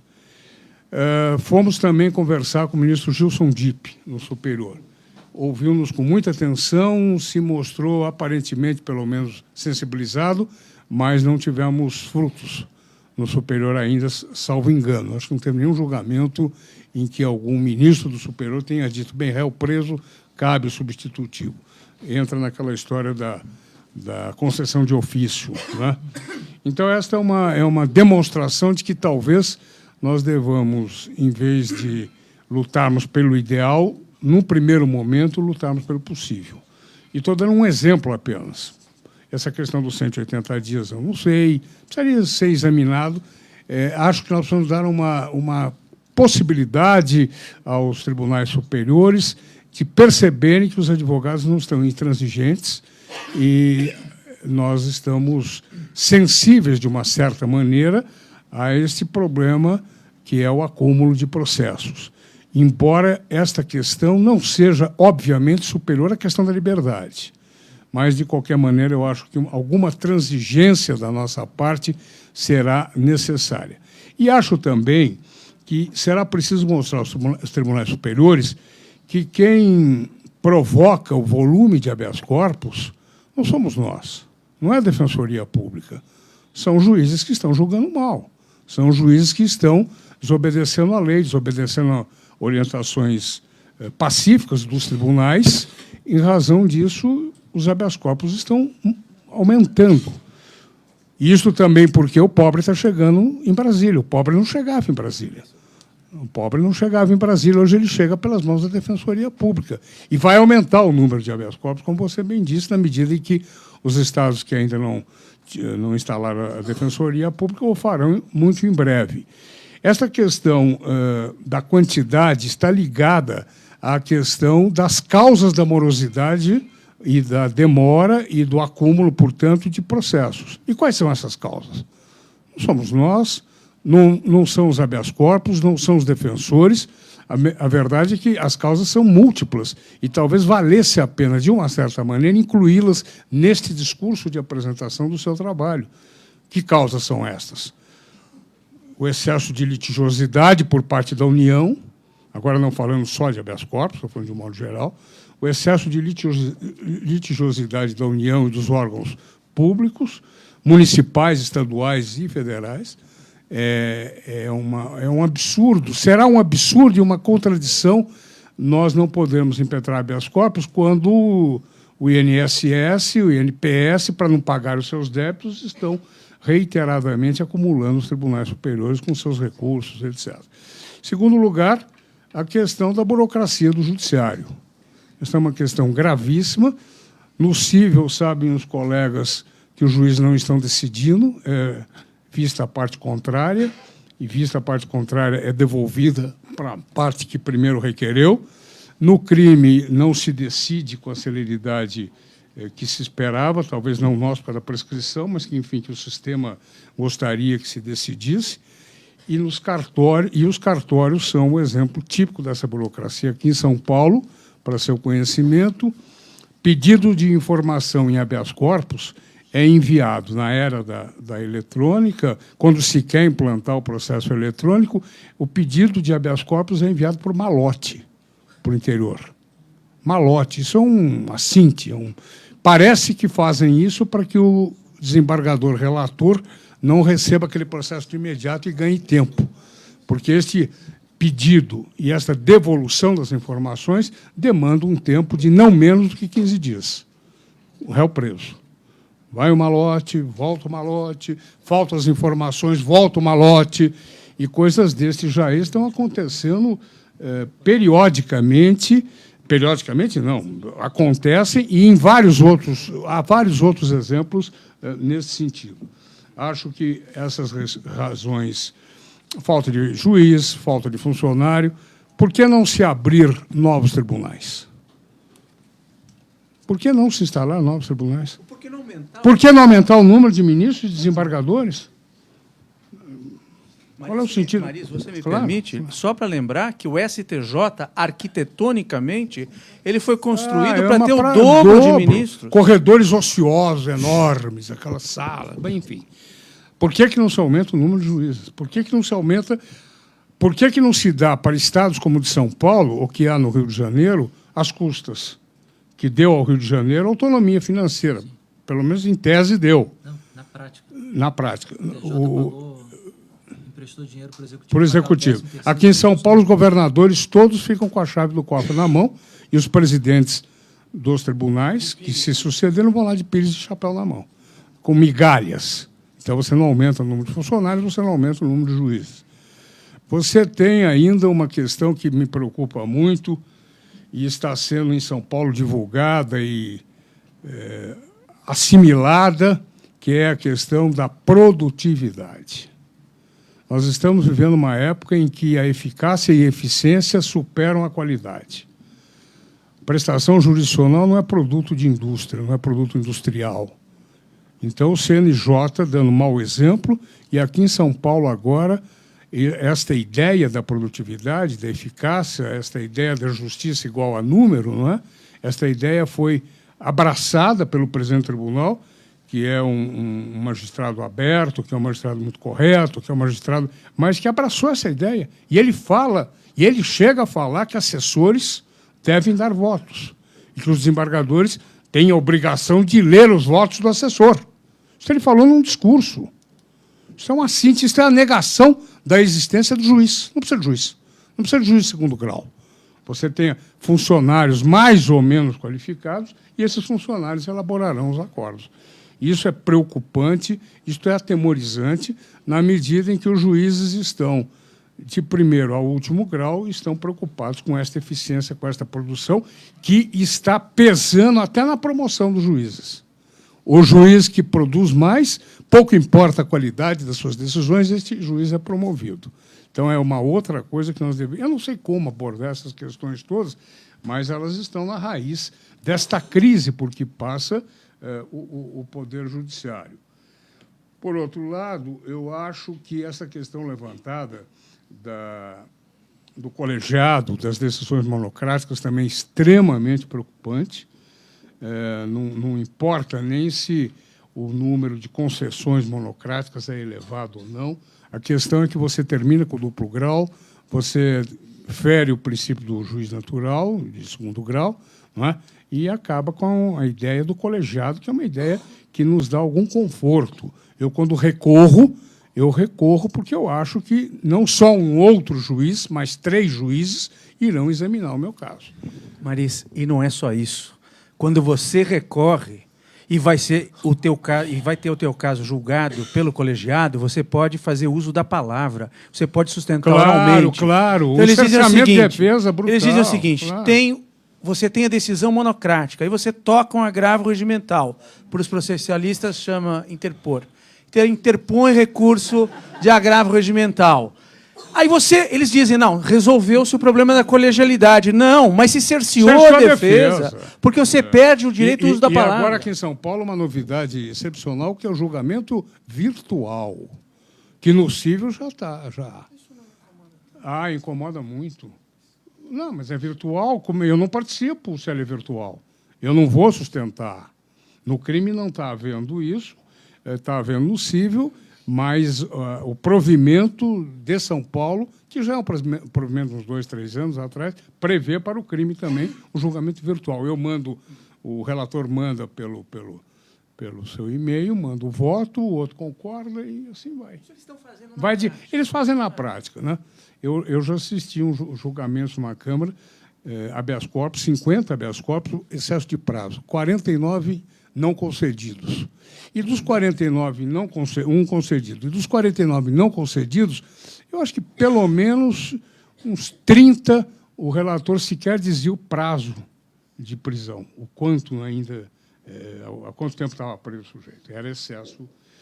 Então a coisa é essa, eu vou deixá-los, vou pedir licença, pedir desculpas também, mas eu tenho que sair para o médico. Eu queria reiterar os meus cumprimentos a você, ao IDDD, ao IBCCRIM, a todos estes quixotes, né? Nós somos todos quixotes nos dias de hoje, cavaleiros andantes, né? E os nossos moinhos não são de vento, eles são reais. Os moinhos que não são nossos são da própria cidadania. E parabéns a todos vocês, aos jovens advogados. Eu me orgulho muito de estar aqui, já um veterano da advocacia, 45 anos de advocacia. Eu me orgulho muito de estar com vocês e, mais do que orgulho, muito esperançoso de saber que os advogados criminais de São Paulo, do Rio, de Minas, estão muito preocupados, de Mato Grosso, estão muito preocupados com o seu papel. E o nosso papel é o de defender os direitos essenciais e as garantias fundamentais da cidadania. Meus parabéns para você.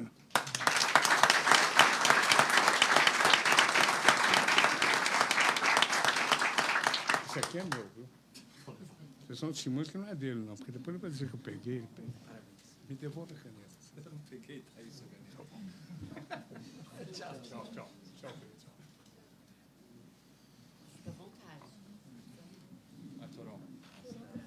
Eu quero falar, mas eu quero ouvir um professor. Bem, boa tarde a todos. Cumprimento a Fundação Getúlio Vargas, aqui de São Paulo, do Rio de Janeiro, Tiago, pelo belíssimo trabalho. Agradeço a oportunidade de estar aqui. Estou na mesa como colega, como todos vocês, só sou um privilegiado porque eu recebi o microfone primeiro, mas estou aqui para ouvir, aprender, me indignar com alguns dados que o Tiago levantou. E vou trazer uma preocupação bastante pontual, quer dizer, eu comungo com vários dos pontos. Como processualista, e minha preocupação leva em conta esses aspectos. Para os anos sequentes, e o problema agora da restrição do recurso substitutivo em habeas corpus, um grande problema é que o Supremo praticamente abdica da sua competência de ser o guardião das garantias processuais penais. Porque, em tese, nós vamos pensar que uma eventual violação ocorreu pelo juiz de primeiro grau, então você vai ter que interpor um habeas corpus no tribunal local. Se esse habeas corpus você ganhar, ótimo. Se você perder, você vai ter que entrar com recurso ordinário em habeas corpus para o STJ. E se você perder, não existe recurso ordinário em habeas corpus, do recurso ordinário em habeas corpus. Aí você poderia falar, bom, mas se ele violou a garantia constitucional, você pode entrar com recurso extraordinário. E o Supremo já tem votos absolutamente reiterados dizendo garantia da ampla defesa, garantia do contraditório, garantia do juiz natural, garantia da presunção de inocência, garantia da coisa julgada são violações indiretas da Constituição, porque você tem que passar pela intermediação da legislação para que você tenha. Então, o Supremo não conhece mais em habeas corpus, porque normalmente não vai ter o mecanismo, o recurso ordinário em habeas corpus parou no STJ, e não conhece em recurso extraordinário, porque vai dizer que a violação é reflexo da Constituição.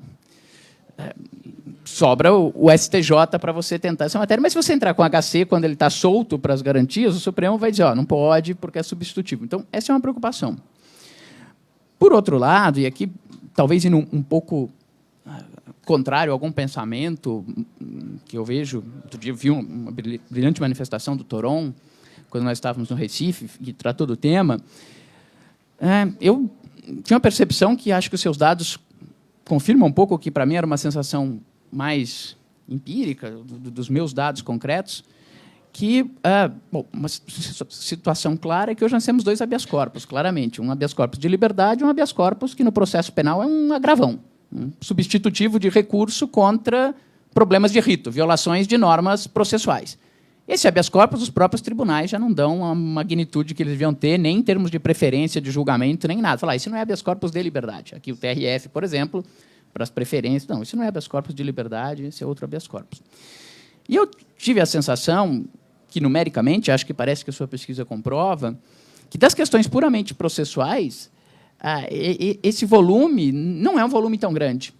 E eu fiquei pensando quais seriam essas situações, principalmente porque nós não teríamos previsão de recurso em sentido estrito, quer dizer, com toda a diferença, mas pelo menos você teria algum mecanismo. E que são aquela que você disse que o Podival levantou, recebimento da denúncia, quando você alegou uma inépcia, uma falta de condição da ação, admissão e inadmissão de prova, que é o que acaba sendo espelhado no cerceamento de defesa, principalmente quando não se admite uma prova requerida pela defesa. E talvez, acho que aí o número é muito pequeno, mas eu imaginei uma outra questão processual que possa chegar em habeas corpus, que são as rejeições das exceções, principalmente aquelas exceções peremptórias de litispendência, de coisa julgada, que você poderia conseguir também, entre aspas, trancar a ação penal por habeas corpus.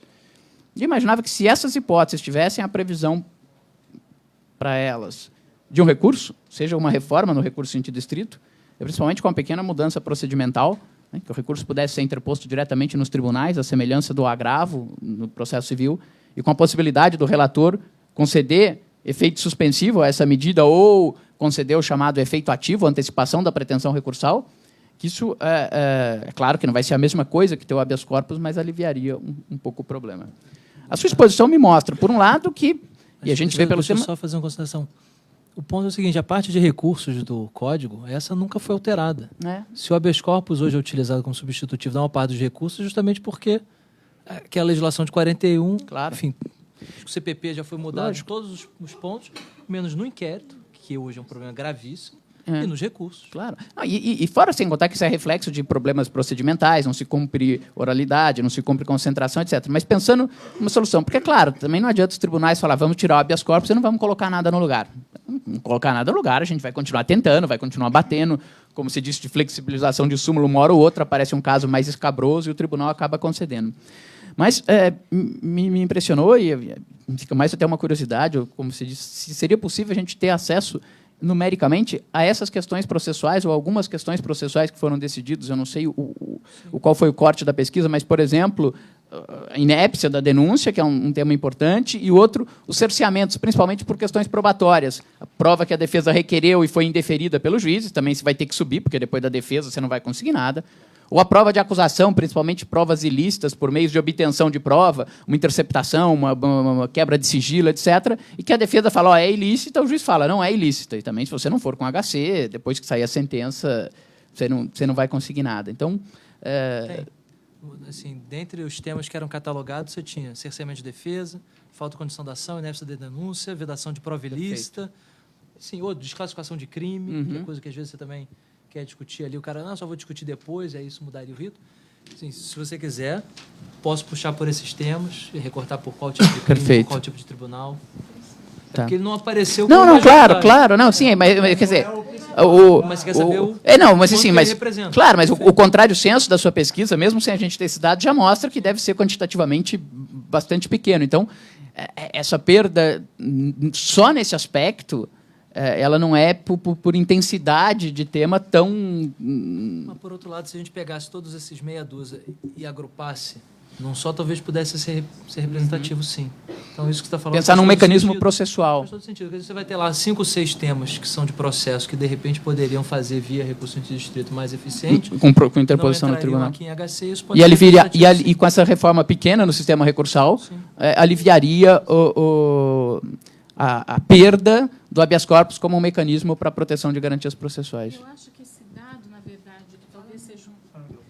que talvez seja um não dado, ajude numa ideia talvez errônea que tenha se formado quando o STJ sinalizou para a questão do uso indevido do habeas corpus e tal. O argumento que a gente mais ouvia, pelo menos institucionalmente, é que o habeas corpus estaria desviado da sua função original de tutela da liberdade.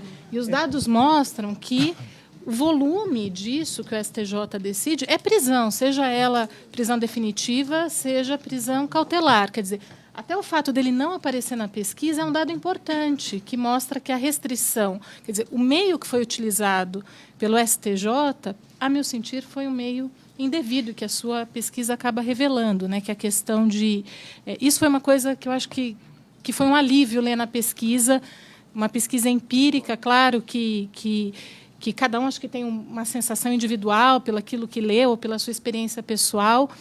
É um alívio ler que as soluções propostas a partir de um estudo, que é um estudo empírico, no sentido de levantamento de um número enorme de decisões, com recorte temporal, com critérios, mostra que a solução encontrada de restrição do uso pela restrição do uso é indevida, que, na verdade, as matérias que são já consolidadas é que deveriam permitir, e eu até sugeriria algumas coisas, já que a súmula é algo que não pega, digamos assim, ou que talvez não pegue, porque a sua pesquisa vai seguir 2013 e 2014, mas por que não algumas soluções, talvez, legislativas? A questão do furto. Não pode ser o furto, talvez o furto simples, uma infração de menor potencial ofensivo? A gente tiraria da questão da prisão, tiraria de uma série de discussões, da proporcionalidade e tudo mais. Eu acho que talvez também pensar, Tiago, a partir dos dados que você levantou, e já que essa pesquisa se destina ao Ministério da Justiça, enfim, o Executivo pode propor algumas leis, se não haveria algumas soluções legislativas mesmo, mais do que súmulas, talvez. Ou além das súmulas. Antes, doutor, mas veja só nessa questão coisa interessante. Uma ata da 6ª turma do STJ de 26 de fevereiro de 2013. Com a palavra à ministra Maria Tereza. Senhor presidente, em primeiro lugar, queria dizer ao doutor X que ficamos muito satisfeitos e felizes, não é mesmo, ministro Sebastião, com a informação que nos é dada de que nossa ida a São Paulo trouxe frutos, no sentido de talvez uma conscientização maior a respeito da necessidade de deixar mesmo habeas corpus para as situações que dele necessitam. Aí o Sebastião vem, senhor presidente, fico satisfeito realmente de ter sido exitosa a nossa visita à defensoria. Aí faz um texto um pouco longo aqui que eu vou pular e termina aqui a sucete. Senhor presidente, também quero aqui cumprimentar o advogado pela mudança de postura da Defensoria Pública do Estado de São Paulo no que respeita à impetração de habeas corpus, contribuindo para que ele faça fluir para o seu leito natural, que efetiva a proteção à liberdade. Então, o entendimento do STJ, é curioso ver esses números. Na verdade, a imensa maioria dos habeas corpus, na verdade, do STJ, tratava de questões de liberdade, não questões processuais. Então, a visão, e aqui eu acho que o que a pesquisa traz de absolutamente importante é que agora, com números e com dados concretos, a gente pode eleger um culpado, né? Acho que o culpado por esse número, esse aumento, sim, a defensoria, o trabalho excepcional de levar a democratização da justiça aos tribunais superiores, mas é muito mais o culpa, vamos colocar aqui, culpa, o desembargador Nalini, na pesquisa que foi apresentada, a mesma pesquisa que foi apresentada no tribunal, eu e o Toron estávamos, ele começou dizendo, olha, me assustou em saber que o TJ somos os principais clientes do STJ. Isso mesmo, te assustou? Não, né? É óbvio que são. Né? Então, Não, mas, é óbvio que são. não, mas eu imagino que muitas vezes os próprios desembargadores não tenham noção do efeito sistêmico dessas decisões deles. Eu realmente acho que eles não têm noção do que isso representa no volume total. E como também o STJ não tem noção do que estava julgando, né? Achando que não, esse número enorme de habeas corpus não se trata de prisão. Claro que é prisão, a pesquisa mostra isso. Então, assim, colocam isso numa ata e sem sequer saber do que estavam julgando. Né? Eu só queria fazer uma pergunta, Tiago, pegando carona justamente nessa... Porque houve uma polarização aí com relação à defensoria, o STJ reclamando da defensoria e vice-versa, enfim. Isso, sua pesquisa deixa muito clara a responsabilidade dos juízes de São Paulo, dos juízes e desembargadores de São Paulo. E você, há 2 semanas ou 3, apresentou, o seu grupo apresentou essa pesquisa em São Paulo, para o TJ. Qual foi a reação dos desembargadores? Eles saíram da sala. Eu estava lá. Eles eram... o Sobrou o desembargador Angélica. Todo mundo foi embora. Não, só tinham 2 desembargadores. E foram embora. E o Bottino não estava, foram 2 funcionários do Ministério da Justiça que fizeram a apresentação. Eles ouviram calidamente, digamos assim, tipo, bacana. Mas aí, Maria Ângela... Então, mas aí, só para contextualizar, essa sessão aí se refere a fevereiro de 2013. Anterior à pesquisa, anterior à conversa que vocês anterior tiveram. À nossa ida na Defensoria, anterior à nossa ida no STJ. Essa ida no TJ de São Paulo, eu não consegui embarcar, o Santos Dumont ficou fechado de 7 da manhã até as 10. E aí, como tinha que terminar meio-dia, eu falei assim, pode passar para a parte da tarde, pode adiar, pode... Não teve como, mas nessa reunião no Conselho Federal da OAB, o pessoal se comprometeu a fazer uma nova, e talvez não no formato em que foi feita, porque eu realmente acredito que você fazer com, imagina, uma audiência dessas, é diferente a forma como o sujeito ouve, a forma como o sujeito digere e a forma como ele encaminha essas questões. Então, assim, a gente teve uma experiência muito positiva de fazer isso ali só com os desembargadores, com os ministros. Num determinado momento, eles esqueceram que eu estava ali. Eles esqueceram que o representante do Ministério da Justiça estava ali, esqueceram que o assistente de pesquisa estava ali, e eles ficaram discutindo entre eles. Um ministro vira e fala assim, tá vendo? O problema é essa súmula, a gente tem que revogar essa súmula aí. Tem que acabar com essa súmula aí. Aí o outro fala assim, não, mas a súmula é boa e tal. Não sei. Então, assim, quando que eles têm um espaço reservado para que eles possam discutir sobre isso também? Assim, o ideal seria que, de repente, a gente pudesse fazer alguma coisa parecida no TJ, junta ali os desembargadores criminais, apresenta para eles, fala assim, agora dá licença que eu vou sair da sala. E deixa eles também. Mas eu tô, uma catarse. Eu estou falando sério, exatamente, porque essas são questões de gestão de tribunal também, que muitas vezes eles não querem dividir com uma plateia, que muitas vezes eles não querem dividir com uma pessoa externa, mas essa conversa precisa existir, e ela, de um modo geral, não existe. Os tribunais não falam sobre a sua gestão, sobre os seus processos. Como se diz na Espanha, entre bombeiros não se pisa na mangueira. É meio isso. Eu queria falar um pouquinho. Queria primeiro agradecer o convite da Heloísa, da GV. Para bom entendedor, meia palavra basta. Queria cumprimentar efusivamente o querido amigo Tiago Bottino, professor, pesquisador. Adorei, eu também, como o Augusto, tinha participado do evento no Tribunal de Justiça, com a Defensoria Pública, Nalini, o Pinheiro Franco, o Geraldo Pinheiro Franco, que é presidente da seção criminal. E nós aprendemos muito, porque essa pesquisa faz um pouco a psicanálise, com a ferramenta que ela nos dá, ela faz a psicanálise do nosso sistema, a partir de números. Nós temos um viés, todos nós, muito mais o pessoal da minha geração, de ver as coisas a partir da dogmática. E é um grande erro, porque o Bottino mostra na pesquisa dele que um dia os ministros do Supremo Tribunal Federal, aquilo que deveria ser o suprassumo do direito, eles se reúnem e dizem, olha, nós temos muito trabalho, muito habeas corpus, e não dá mais para conhecer habeas corpus quando ele não venha sob a roupagem de recurso em habeas corpus. Em bom português, menos trabalho. Sem demérito, não falo isso com nenhuma carga pejorativa, mas em bom português é menos trabalho. E não a partir de uma construção jurídica. Claro que teve a construção jurídica. Veio lá a ministra Rosa Weber, que é profunda conhecedora do direito do trabalho, lembrou que o 102, número 2, letra A... Estou falando sério. Eu não entendo, as pessoas riem.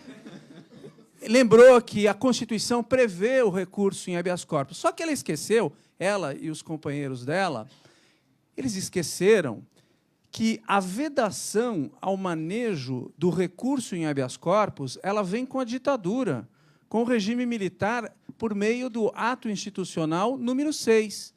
Aí, considerando como marco para o início da nossa contagem a Constituição de 46, aí é que aparece a primeira vez a proibição do manejo do recurso em habeas corpus. Bom, dizia-se o seguinte, é vedado a impetração de habeas corpus substitutiva do recurso diretamente ao Supremo Tribunal Federal. Quando vem a Constituição de 88, entendeu-se o óbvio. A regra do AI-6, do famigerado AI-6, ela está revogada. E os advogados voltaram a fazer aquilo que se fazia antes de 66.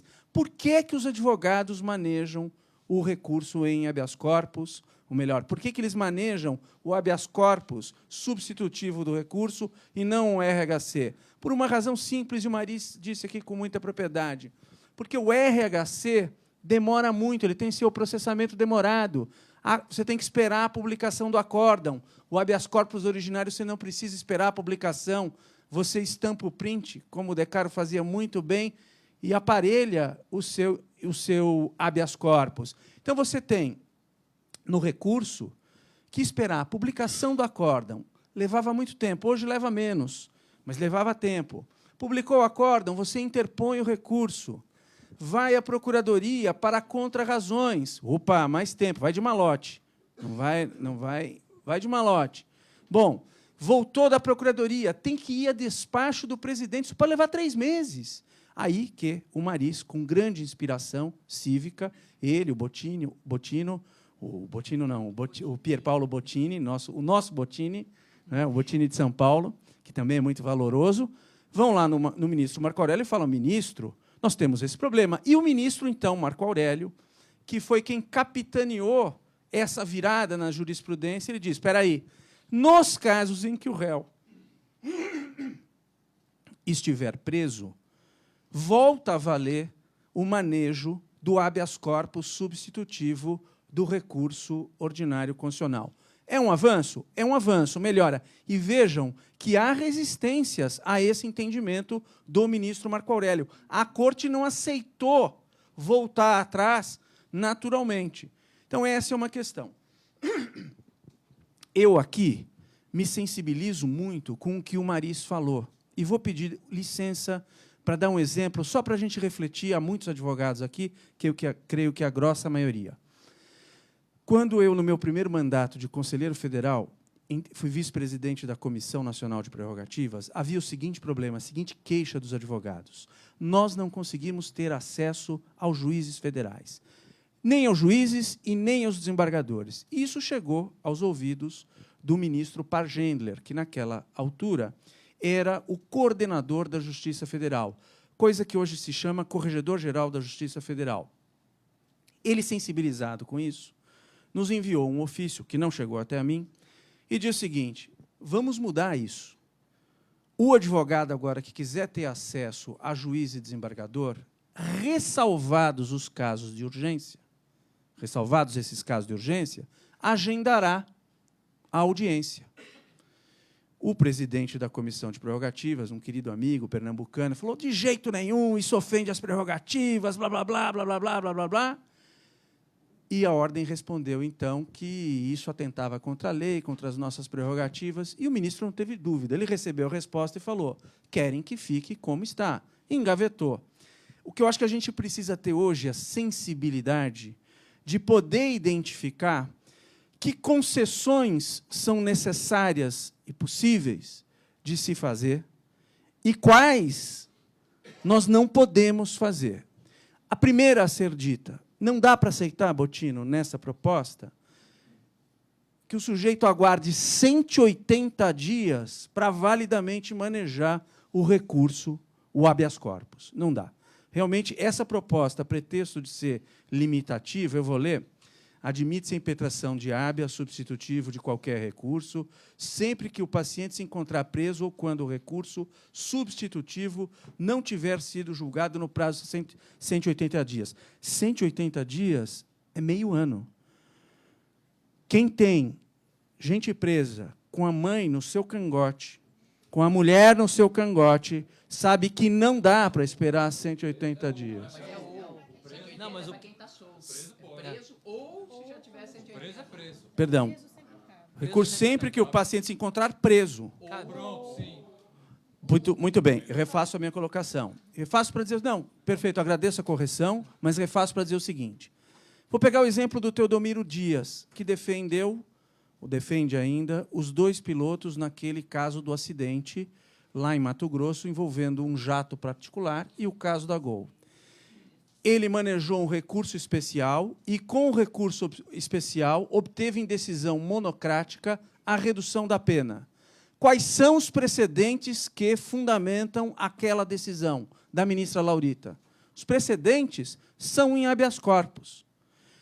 Eu hoje, muito sinceramente, pegando carona no que disse o Mariz, surpreendam-se ou não, até sou favorável a proposta do ministro Peluso, aquela PEC Peluso, no sentido de você acabar com os recursos extraordinário e especial, porque tudo que é possível fazer com estes recursos, você faz com habeas corpus. Então, Badaró, não é uma questão de agravão. Eu acho que a gente precisa pensar as coisas e valorizar os nossos institutos. O habeas corpus tradicionalmente tutela a liberdade de forma imediata e de forma mediata. Ora, eu tenho um réu preso, o juiz por hipótese.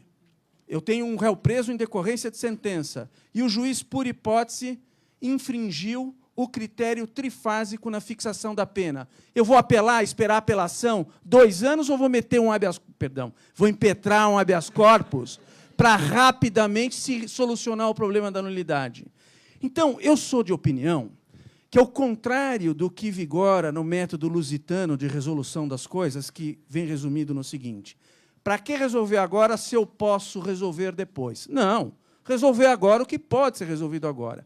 Se eu, pela via do habeas corpus, consigo conjurar uma ilegalidade, eu vou fazê-lo pela via do habeas corpus. E vou dizer mais, só não o faço quando quero ver prescrever. Hipótese, o meu cliente está em liberdade, o juiz não apreciou uma das teses defensivas, eu vou apelar, destacar uma preliminar e, Dimitri, calmamente, sigar, como se diz em grego, sigar é devagar, devagar, é isso?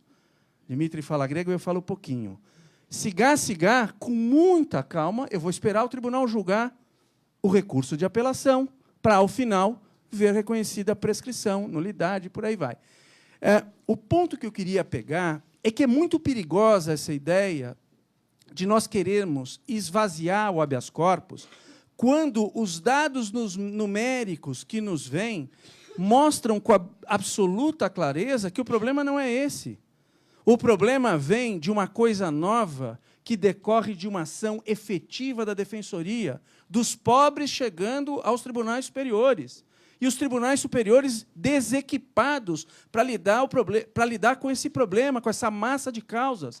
Então, criou-se o falso problema de que a arguição de inépcia entope o tribunal. Entope nada. Entope coisíssima nenhuma. E vou encerrar dizendo mais uma coisa que, para mim, é vital e se insere com a minha própria vivência profissional, já para não cansar todo mundo, que é o seguinte: lembram-se da história do cliente preso quando se deflagravam as operações da Polícia Federal, que a mãe, a esposa, ia no seu escritório dizer: doutor, vieram em casa de manhã, deram uma geral, meu marido está preso. E você fala: puxa, bom, e você ia olhar o inquérito para saber que juiz decretou, por que decretou, se é fundamentado, se o juiz é competente, enfim, o que você tem que olhar como advogado. Doutor, o senhor não pode olhar os autos. Mas eu não posso olhar os autos. Por que eu não posso olhar os autos? Porque se o senhor examinar os autos, a eficácia... Ele não te dizia isso, estamos falando... A eficácia das investigações estará comprometida. Mas eu tenho direito de examinar os autos. Está na lei. Isso só se resolveu com habeas corpus no Supremo. Tutelando o quê? De forma imediata a liberdade. Primeiro, você tem direito de ter advogado para instruí-lo no interrogatório na polícia, porque, ao contrário do que se pensa, o que você disser na polícia pode pesar contra você. Segundo, a defesa começa na fase do inquérito. Sim, não existe contraditório, mas quantas e quantas medidas constritivas são adotadas na fase do inquérito? Se você não se contrapõe a isso, você tem limitação da liberdade, limitação dos seus bens. E o habeas corpus sempre foi um instrumento eficaz para isso. Nós vamos ter o paradoxo de, em plena democracia, ficarmos desvestidos, desguarnecidos, sem amparo, com um instrumento emasculado, digamos assim, que o habeas corpus nunca foi. O habeas corpus sempre foi um instrumento potente de defesa dos direitos da cidadania. A sua pesquisa, na verdade, para mim, eu já concluo pedindo desculpas, a sua pesquisa revela claramente que nós precisamos de mudanças, mas as mudanças não estão no campo da restrição ao habeas corpus. É isso que eu queria dizer, discordando no final um pouquinho do Mariz, que levantou a bola para a gente discutir, e discordando também um pouco do meu querido amigo professor Badaró, cujas lições sempre me iluminam, e as do Mariz também, para dizer que não é uma questão de agravão, é uma questão de redimensionar as coisas, de dotar o STJ de mais juízes, eventualmente, de resolver esses problemas com São Paulo, e não uma súmula restritiva que não encontra amparo, agora sim eu volto para a dogmática, na interpretação dos textos da lei e da Constituição. Nós vamos restringir onde a Constituição não o faz. E, em plena democracia, o habeas corpus vai valer menos do que na ditadura. Não dá. Há coisas boas, Dimitri. O habeas corpus é um desses institutos importantes, e a experiência de mais de 70 anos revela que outras construções podem ser danosas à liberdade do cidadão. É isso, obrigado.